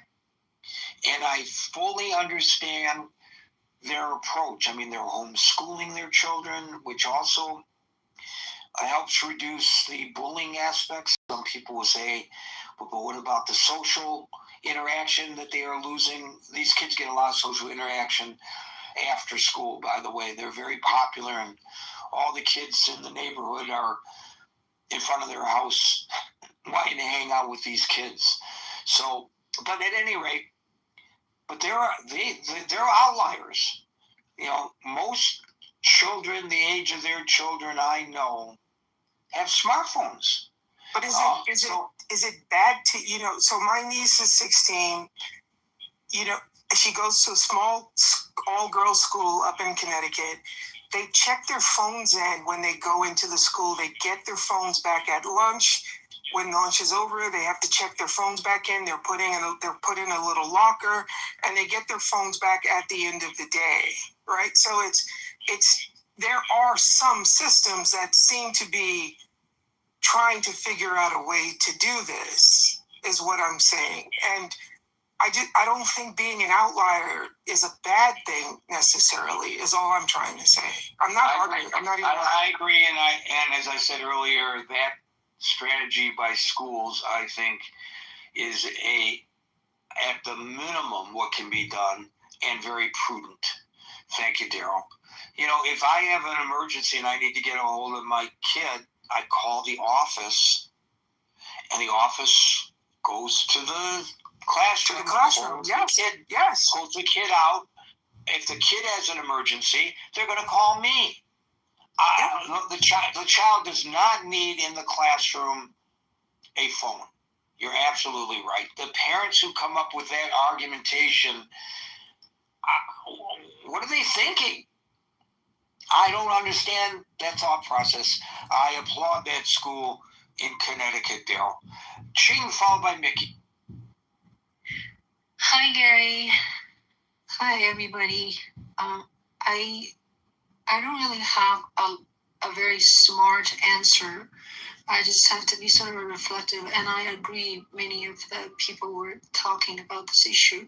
There's no one method will fit all, but I believe parent has responsibilities. Parent needs to be educated. Parents need to set example, not use their iPhone. Talked enough. I don't think about that because my child is already big enough, and for when he was in college, he has to do that. Is something I didn't ask him to do, but I'm just thinking from younger time. If you have kids 5, you need to not ask too much. Looking at the phone, we need to encourage our kids to do, like, I don't know the statistics, okay? They need to go play soccer. They need to go play tennis. They need to go whatever, play the violin, they need to stand up to play. So I think we're not, we get information so quickly. We learn things. It's not everything is bad, right? I watch YouTube a lot, more responsible. And of course, a lot of people here are not parents, but think about it. If you become a parent, or if your uncle, if your aunt, what do? And minimize using the device. Yeah. Thank you. So you bring up a point that is not mentioned previously, and it's an excellent one, Ching, and that is that we as the adults should be leading by example. And as you know, I drive a conversion van, and I learned, one of the first things I learned when I first started driving a van was you can look into the cars that pass you. Usually they're passing me. I'm not passing them because you can't drive like Mario Andretti when you're driving a van. And so many people, while they're driving, are texting. Forget about talking on the phone. They're texting. You mean whatever's on that phone, it could not wait until you're at a safe location to text? So how can we expect our children to do better when they see moms and pops doing this? I've got some breaking news and developments. No matter what we're discussing, Reuters just moved a story. Thank you, Larry, for bringing it to my attention, that the U.S. military has launched strikes against Iran. You know that yesterday, or this past overnight, depending on what time, the U.S. military has launched a series of strikes against Iran, U.S. Central Command said Tuesday, adding that the strikes were in response to what it said were Iranian attacks on 3 to oppose heavy costs for targeting and attacking commercial shipping, a U.S. military statement said. Continuing the quote, it was unclear what specifically the U.S. targeted, but Iranian media said 6 projectiles hit the area of and Alan will correct me if I'm mispronouncing this, Taroui Pier in Sirak in southern Iran. I apologize again if I mispronounced that. This marks the first known U.S. military strikes against Iran since late last month, when there were several days of strikes and counterstrikes between the two. So there's that very important bulletin. Ching, great points to be made. We should be leading by example. Mickey, followed by David. Gary, there's some news relevant to you that I'll say briefly, which is don't go to 42nd and 3rd because the Pfizer building is in danger of collapse. So let me bring folks up to date on that one. The old Pfizer building, which is a tall steel office building on 42nd Street, yes, one of the main arteries cutting through Manhattan. On the east side, not far from the United Nations, they were converting it from an office building to residential. So, they want to get their bang for the buck. So the cranes have been out there and they have been adding floors to the top of the building. Well, you should go online and take a look at this. They came into work today and they found that the steel beams on the 21st floor were buckling. I'm presuming, I'm not a structural engineer, it has to do with the added weight above, which I would presume the people adding the floors would have understood the load that the building could tolerate, and now the building is in danger of collapsing. Now, they initially said collapsing, but they've now modified it to say partial collapsing. But while they were in there inspecting it, the building was literally moving. The side of the building, everything is evacuated. And of course, on ground level, a lot of those are retail establishments, but there are tall buildings, some of which are office buildings, but some of which are people's homes up by somebody. And thank God they caught this. Can you imagine if it had collapsed? Holy freaking camole. I can't wait to hear who's responsible for all of this. And if I was the person, whoa, that's going to bankrupt the insurance company. There are going to be a gazillion claims as a result of this terrible, terrible screw up. Back to the topic, however. The people involved all deserve to go bankrupt, and the Hoover Dam was completed quickly, and the Golden Gate Bridge was, and that's all true, but what every single person on Clubhouse says, all those past construction projects completed quickly killed 50 to 100 workers. So I'm happy we're living in today's time. And with different type of construction. When my son was going to Fordham, he was living off campus in a pre-war building. And I'm telling you, the walls are thick. I mean, you can pound your fist against the wall. Your neighbor's not going to hear a damn thing. These buildings were built, baby. They were built, and they still stand, and they still withstand. This is nonsense what's going on there. But let's get back to the topic. Okay, so I'll be succinct. I feel like I spent my time on construction. So the bottom line is social contagion is real, and if children use social media, they will pick up some self-destructive things, maybe even deadly things. It is the responsibility of parents to control their kids' social media usage. Every parent should, and it's not the government's job. The government should play no role. Parents should play every role. I'm done speaking, Gary. Thank you for a great... Thank you for that, Mickey. David, followed by Andrew. All right, thank you. Well, several things I wanted to say.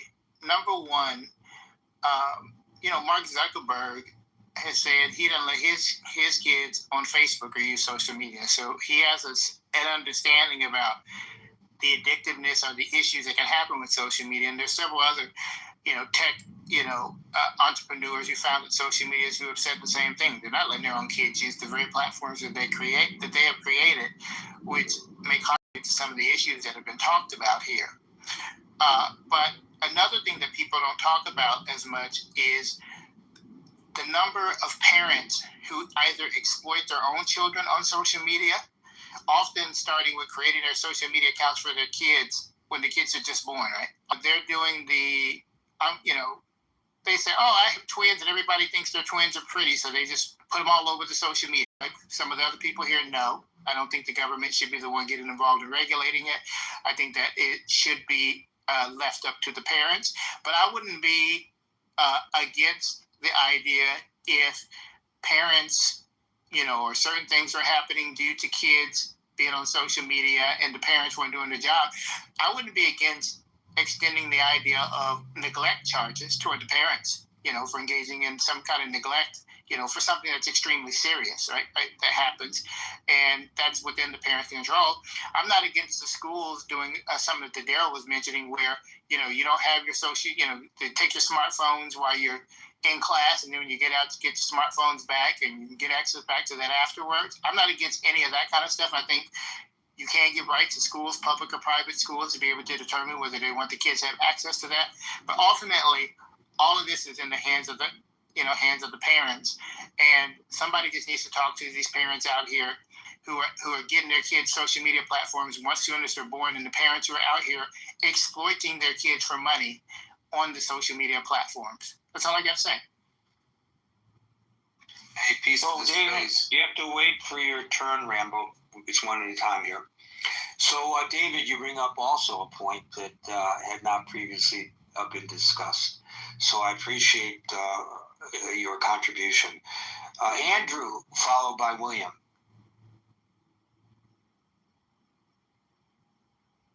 Yeah, did you say my name? I couldn't hear you. If your name is Andrew, I did. If it's not, I didn't. Okay, well, it's actually, I have 3 names, but I'll go with Andrew. Okay, thank you, Andrew. Yeah, well, first off, iPhones have parental controls on them. You can avail yourself of them any time to ensure that your child is, you're monitoring what they're doing, et cetera, lock out certain programs. Secondly, I just wanted to mention that although this didn't happen to a child, it happened to me. I got a phone call from a friend who said my image from my Facebook account, an advertisement for Meta glasses, which I use because they're hooked up to my phone and they act as my, they own it. So this is some of the dangers of social media. Thirdly, I got a call. Wait a minute, who owns it? So you're saying that's what I thought. So when we download Facebook, we don't read the terms of service, but we accept them. And in the fine print, it says that anything we publish on Facebook, they have the rights to use. So then they see, or it may have come from the other direction, the company that manufactures the device sees that you're using their product, and they like the image. So they go to Facebook, or Facebook might approach them and say, hey, we own this, the rights to this. Would you like to buy them for your advertising? Or they say, we want to use it for our advertising. How much will it cost us? And because of you posting your photograph, you have made Moolah Shmoolah for Zuckerman, who, of course, we have to be considerate of because he's just barely making ends meet. Yes, and to the point here, the glasses are called Meta, so it's Meta AI, which is Facebook. It's already the same company, basically. So they just, are using it regardless. So you must be a good-looking guy. I'm extremely handsome. That's the reason why. So I would take it as a compliment. And it looks like it's probably just targeted to her because she saw other ones with other people in them. I don't know that it's a widespread thing that my picture is way out there going out for Meta, but it could be, but I don't know. But anyway, that's kind of disturbing. The third thing is I got a phone call from a random number. I checked out the number where it was from. It was from Newfoundland, and it was an innocuous question. It was just, will you be coming to yoga tomorrow with me, Anna? So I just wrote back, I'm not Anna, because I knew it was Newfoundland, so I'm thinking, okay. So I said, I'm not Anna, blah, blah, blah. And then the conversation continued to the point where this person wanted to become a pen pal. And this is the danger of these phones. And it's like, well, I don't know who you are. I just know that you're in Newfoundland. Perhaps, maybe not, because these numbers can be hijacked. So, no, not happening. So I just wanted to say those 3 things. The next thing I want to say is that in Canada, in Ontario, and federally, we've just passed legislation about what we're all talking about here today, with all of those safeguards, education, et cetera, in place. It's a ban on 16 and under in this province and federally. And it'll be controlled in terms of Like we have our CRTC, which is Communication Radio Television Commission, which controls the airwaves and Rogers and our internet providers, etc., homes. So this will be handled by the Child Safety, I believe it's commission of some sort. Can't remember the exact acronym, but this is already in place. It was passed in June this year. The regular enforcement will be between the province and at the federal level. Of course, they have more powers in terms of investigative powers through the RCMP or CSIS or whatever. So this is already happening. And of course, we do have parents, like you're talking about people driving around texting. That's fairly common, I think. And so I don't really trust parents too. Thank you, Andrew. It's, a good reminder that there are parental controls on these devices. That's an excellent point that you raised. William, followed by Rambo. So I have children. One of them is millennial. Details about their identity. And I also created identities that did not correspond to reality for them to use to obfuscate who they are and where they are, so that they did not have to appear as themselves in every online interaction. But I taught them about the desirability and the dangers of, the desirability of withholding or hiding information and the dangers of disclosing information. So that's part of the education I tried to make them aware of, and I facilitated that by helping them create identities that don't disclose who they are, but actually confuse who they are presenting themselves to be, should they choose to do that. Certain things, by posting the photographs and things like that, invariably disclose a lot more information than it might be desirable, like Facebook, like Instagram. Meta products are geared towards disclosure of a lot of information. However, you can sign up for Facebook and Instagram with alternate IDs. For example, you can you can get alternate email addresses. Some of them, you can get an email address. Normally they would say, well, give me your old email to get a new email. But there's certain providers. There was one that was in Switzerland for a while that didn't require you to disclose an old email to get new email. And then from that, you could leverage into getting other IDs, which are not automatically disclosed and locked into your original email address tied to a SIM card. So how does that protect the children? Because then my children don't have to disclose or divulge who they are or where they are necessarily. Well, what's the other point? Because they want to be able to talk to their friends. Well, that's why I said that there's an inherent problem with talking on apps like Instagram with posting the photos, or Facebook, because they collect and divulge too much information. However, by the way, William, to your point, the parents are promulgating this.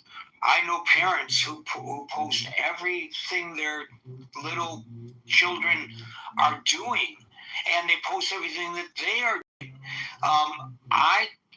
Some people who I know quite well, I know when they're, it's mom and dad willingly give that information out, and it's great because I'm close to this, seeing it, including people who are very, very bad people who I'm sure peruse the internet looking book account.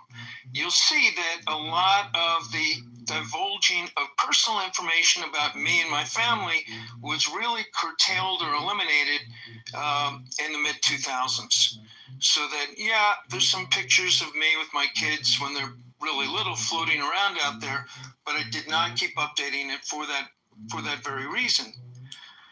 And I think the use of IDs and personas which mask the identity can also be helpful to children, including not giving out their correct date of birth or place of birth or things like that. Just really trying to, throw the dogs off the scent to some degree. So I think that's helpful. But they have themselves chosen to divulge their own information as they get older, and that I have no control over. Remember, as I mentioned before, when we download these programs, we agree to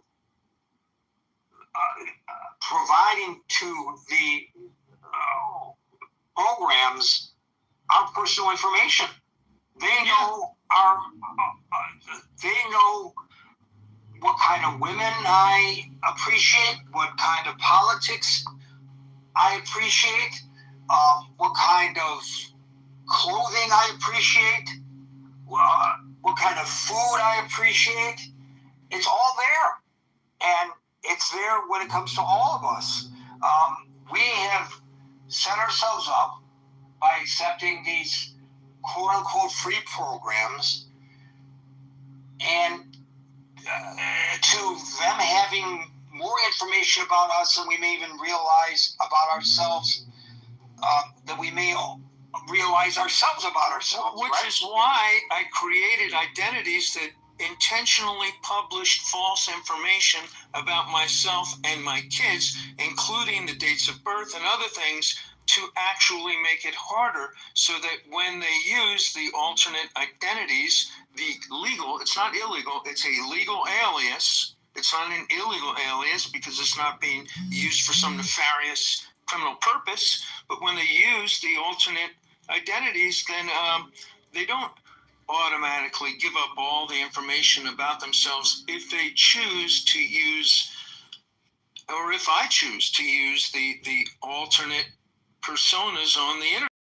And sometimes people hide their identities, and for good reasons. So, there's a certain amount of control and private false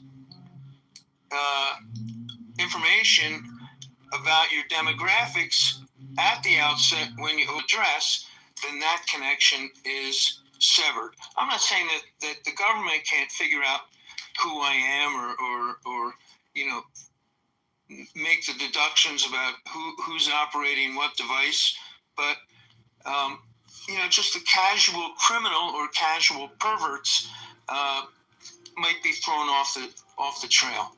So you don't have to always divulge complete, accurate, and truthful information. Sometimes it's advisable not to do so. Also, when you look at the broad-based experiment of governments restricting internet access and so forth. Russia has a new program which all citizens are obliged to download onto their mobile devices called MAX, M-A-X, so that in order to get the social services, to the extent that they are getting any social services now, they have to go through the government program, and they've started to restrict the use of Telegram and try to shut that off, which was very popular with the Russians and countries like Iran and other countries have a firewall. In addressing the question of protecting the children, right? Well, protecting the children means that if you have your children use accounts which don't give out their age, say that they're 10 years older than they are, or don't give out their address, or don't give out their... Yeah, but they all want to put selfies. Everybody wants to put selfies out there. And that's why I said the biggest problem is Instagram for that sort of thing. Well, none of these kids want to not put selfies. And adults are the same.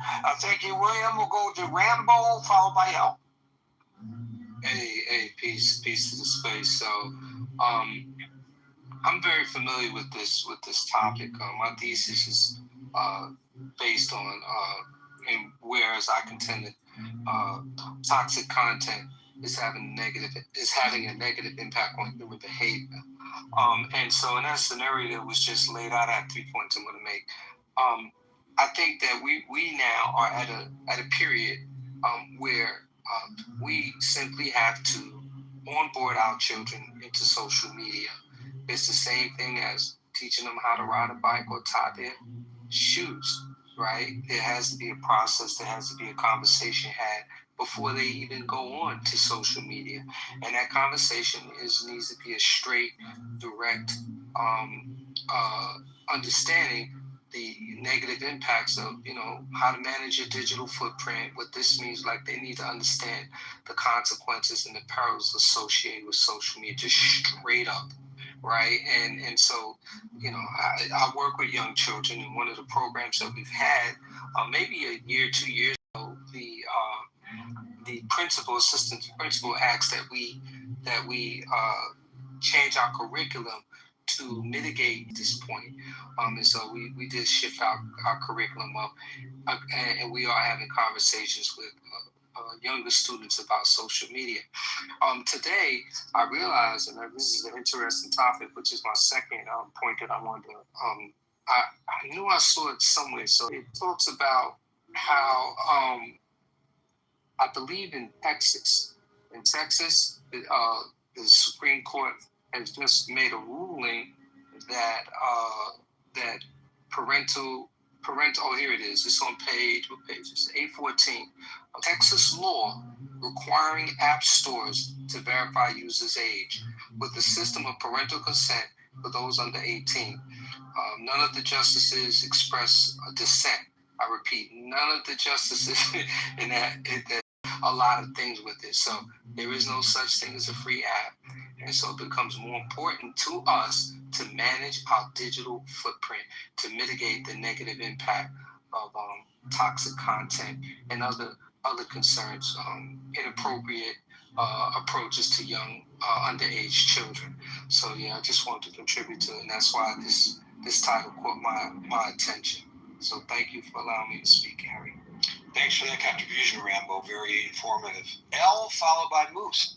Hi there. Yeah, this is a really important topic. I personally believe that it's really important to grossly limit our kids' access to social media for all the reasons we've been talking about. The question of whether, who should have the jurisdiction in terms of supporting them. When we look at a word like ban, then I wasn't in the room earlier, so I don't know if there's a story here about who's actually banning it, whose hands those decisions are made. I know that there are, I think in California, they passed a law where kids, have to drop their cell phone in a box before they go into the classroom and things like that. The question about, is this something that is the parents' jurisdiction? Is it something that's the schools? I can only say that I am 1,000,000% in favor of having 0 cell phones in school. I think it's first of all, better for teachers. Teachers can't teach because no matter, even when kids are saying they're looking at this or they're working on that, they're not. Maybe they are, maybe they're not, but it's a distraction. And we know that because we are doing the exact same thing. Right now, I just checked, and even at the age of 9, it was 20%. So, it goes up with age, but even at 13, the 13-year-olds are so susceptible and so vulnerable when it comes to body image, when it comes to competition, when it comes to self-esteem,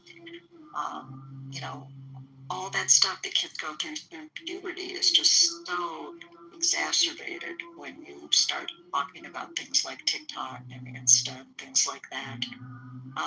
What do you do about it? Well, I would say, first of all, as a parent, my kids are, millennials. One of them is a stepmom to 4 kids, and they have 16-year-old twins. So at this point, at the age of 16, there's not a whole lot they can do other than try to guide them properly. But their screen time has been really, really, really limited from the time they were really young. They've been begging for it and begging for phones and begging for all of it for years. And it's absolutely correct. We're in said about, I think it was William who said that, there are, maybe it was Andrew who said that there are, parental controls. Absolutely.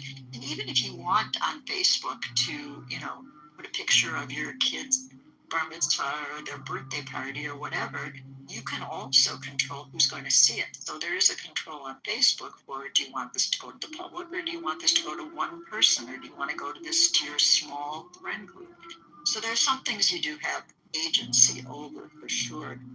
But I think the bigger question for me is, the culture, the world that we're living in. I mean, on the one hand, I'm delighted that I'm staring at a screen and I'm seeing all of you and hearing all of you, and that's a beautiful thing. But by the same token, we are addicted. And, this lifestyle we now are in, where we are scrolling mindlessly and getting pulled into endless rabbit holes. I mean, I question what that's doing to the quality of our lives. I question what that's doing to our ability to actually think, because those hours are wasted hours and they're not time spending. They're just being receptive. They're being passive, which also then brings up the question of what kids are getting in terms of information, because in the same way that the stuff that we're consuming, we don't know what's true or false. Our kids are seeing the same stuff, and they certainly don't have the critical thinking capacity that I would hope we do. So I would say, as parents, it's just urgent, really. I would use the word urgent, that we're aware of our kids' use of social media. At the moment, my 4 grandchildren are at camp for 8 weeks, and their phones are at home. There is 0 devices allowed at their camp. They are running around being kids, going on camping trips, canoeing, being in plays, and they couldn't be happier. And it tells you something about what happens when you're not, connected to this, and when you're not pulled into the whole, toxic and addictive social media world, especially of influencers and who they think is, has credibility. I mean, you can't expect kids to sit there and go, well, now who is that person, and what gives them any authority, and what do I really think about that? And they're showing me how they are on this drug, and they lost, and when the internet started, it was amazing. It was like, my God, this is like Alexandria, how fantastic. When Facebook started, it was a wonderful way to, and and the many, many other social media platforms. I mean, there's so much that's good that's on it. I don't want to dismiss the good. There's so much incredibly educational material that's out there, entertainment that's out there, music that's out there, literature that's out there, and it's an incredibly important topic. Thank you. Moose, followed by Harsh. Hello guys, thank you for the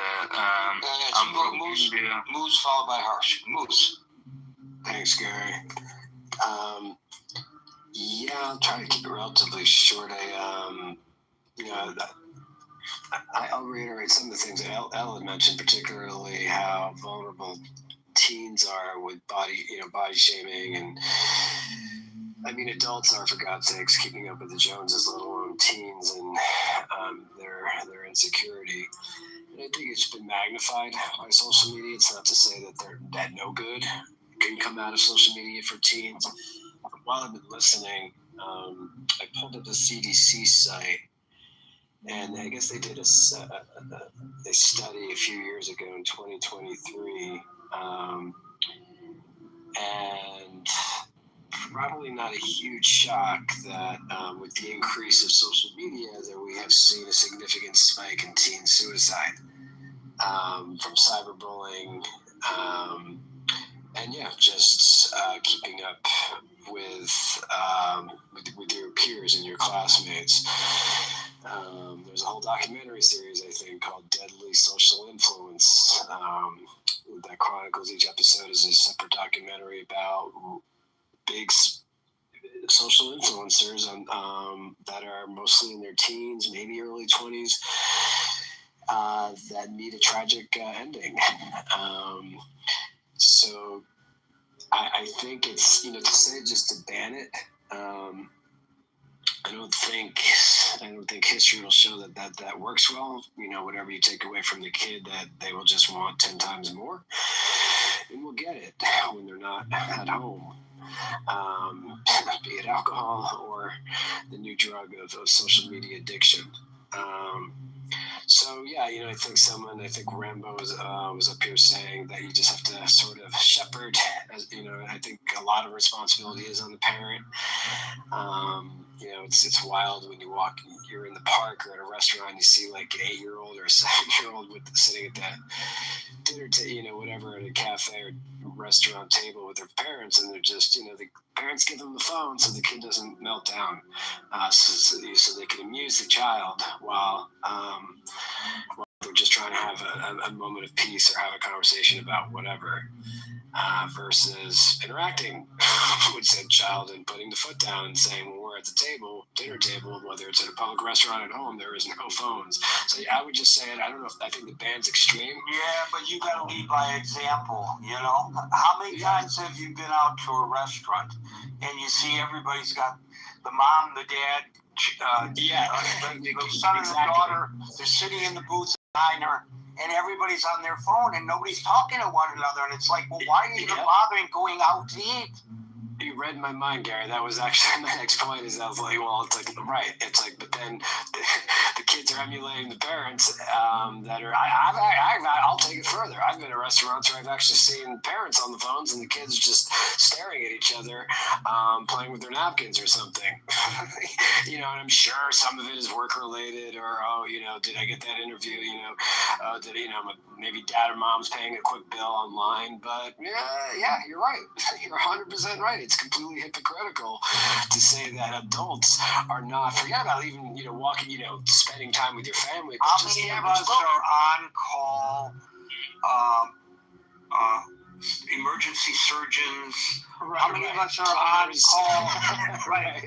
How many of us are on call homicide detectives? How many of us are on call Homeland Security or FBI? How many of us are there? Yeah. Pretty small percentage, and I'll just I'll finish with this, and it's not just it's when teenagers are seeing parents, and I'm not just talking about a full-grown adult in their 30s, 40s, or 50s crossing the street, oblivious that they're jaywalking against a red light, but they got their head buried in TikTok on their phone, but they're pushing a stroller with them. Like sometimes I just will actually say something. I'm like, can you do it? Can you cross the street with your baby without looking at the phone? And they just give me this, you can imagine this leer, or this. Or sometimes they get mad. Sometimes they actually put their phone right away, and they're like, yeah, they get it. They're being completely irresponsible. So that's it's just amazing the number of times. It's wild. This is how you're in New York City. You're in New York City. How many times people bumped into me? Yep. I mean, it's my responsibility to get out of your way. Get out of their way. That's right. Right. That's right. How dare you? How dare you have the audacity to expect a grown adult to look up from their phone and acknowledge another human being or car or bike or what have you is coming in their path. Let Moses clear the part the sea for this cellular use. Thanks. Thank you, Moose. We miss you. Harsh, followed by Ed. Thank you, Gary. I just want to say, before I begin, I'm from India, Operation and stuff. So, and thank you for being here. And I also want to say one thing, that you guys can interrupt me, Gary, Alan, and Scott. Anyone can interrupt me before anything I say. So I just want to say one thing. I'll say it in the comparing of India, because people out here using all those children use this app. You guys have a different view about those things, that if a children is watching on the social media, then they are mad, they will be having all those thinking and different thoughts out there. But I want to say that if a children is using a social media, and if you allow that, that's a different danger to a parent as well. Not in terms of if their child memory or anything is intellectual thing is being in a danger, but the STTP, DCP, DCC that nobody can hack them. But what about their vendors? They are also very, very easily, they can get to the parents, you know. I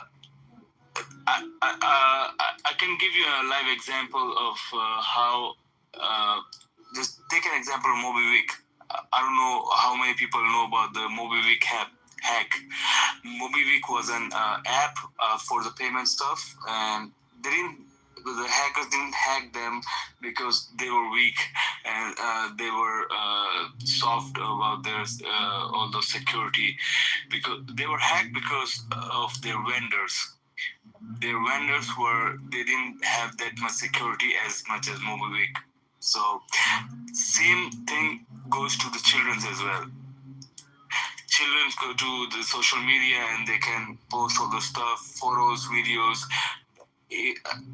That's the small stuff. They can also just go to social media and talk to any people, sharing anything, I don't know. But if they do it and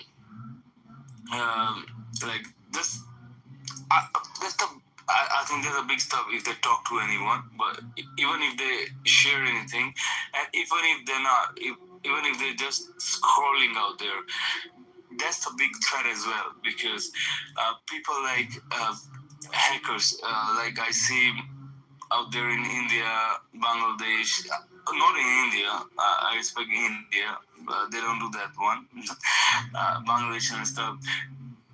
That's the easy target to the American or any country or anyone.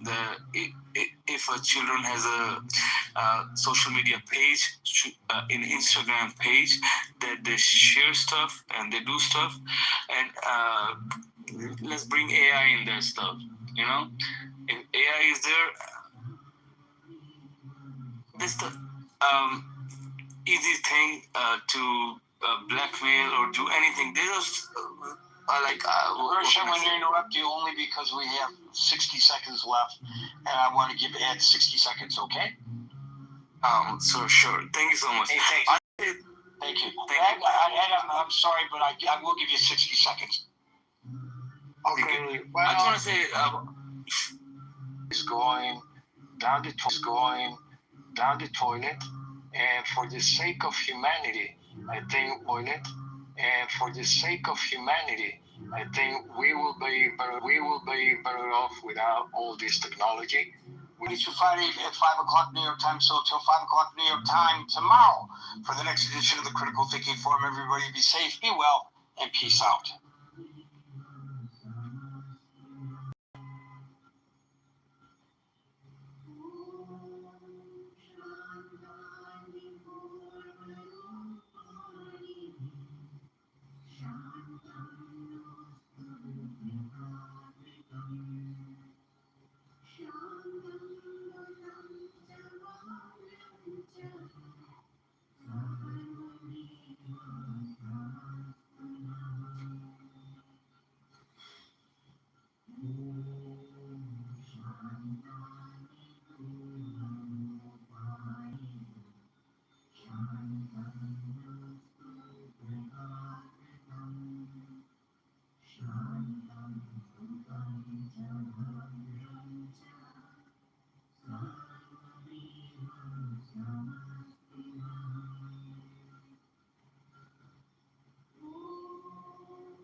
The Morning Pan report spoke about welfare dependency as a symptom of divorce, separation, and illegitimacy among poor urban blacks. In the decades that followed, these programs became a major cause. I will die knowing I will never come across that in a black man. I'm so fucking confused. Yeah, Isaac, it takes a certain amount of intelligence to be able to recognize and steer clear, or a lot of it when it comes to issues of romance, they just once they get emotionally invested, they don't let go no matter what he does. So,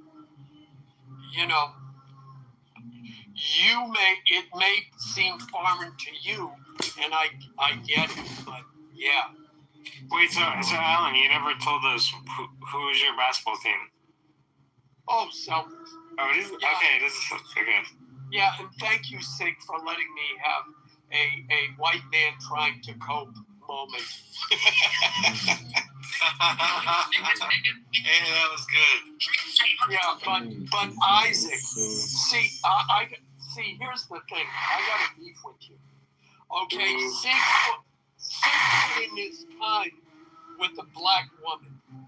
He was married. So we let him graduate to white women. There's a lot of fine black women who are looking for a fine black man like you. You gotta do your and support your people against the oppressed white.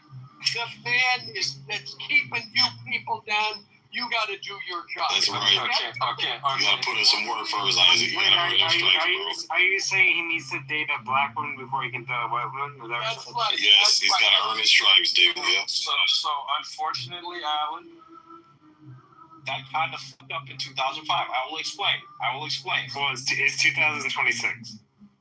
I know. But in 2005, I passed the test. That test took away my blackness. Wow. That test was becoming accurate, and after that, it was like, nah, you can't. Your skin color's black. You are no longer black. That's what happened. I didn't know, Adam. So I can date hacker woman. That's who my people are. My people are no longer black. I'm sorry. It happened. Wow. Yeah, he just skipped to the front of the line. I'm trying to protect you here. I mean, they'll only accept so much, what is it, going off the plantation? But yeah, I'm sorry. Next thing you know, you'll be putting raisins in the potato salad. And actually bottom heavy, so I just... Yeah, you have to put a lot of energy. You and me both. What is the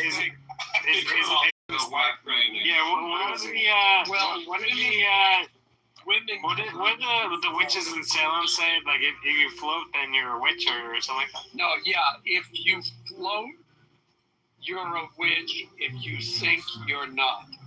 It's you know they're not familiar with women if they believe that. No, it's true. Remember, I'm from Massachusetts, so dogs. They were using any excuse to kill women back then. I was like, she's a bitch. I think, Alan, that'd be a great litmus test for women to be allowed to vote.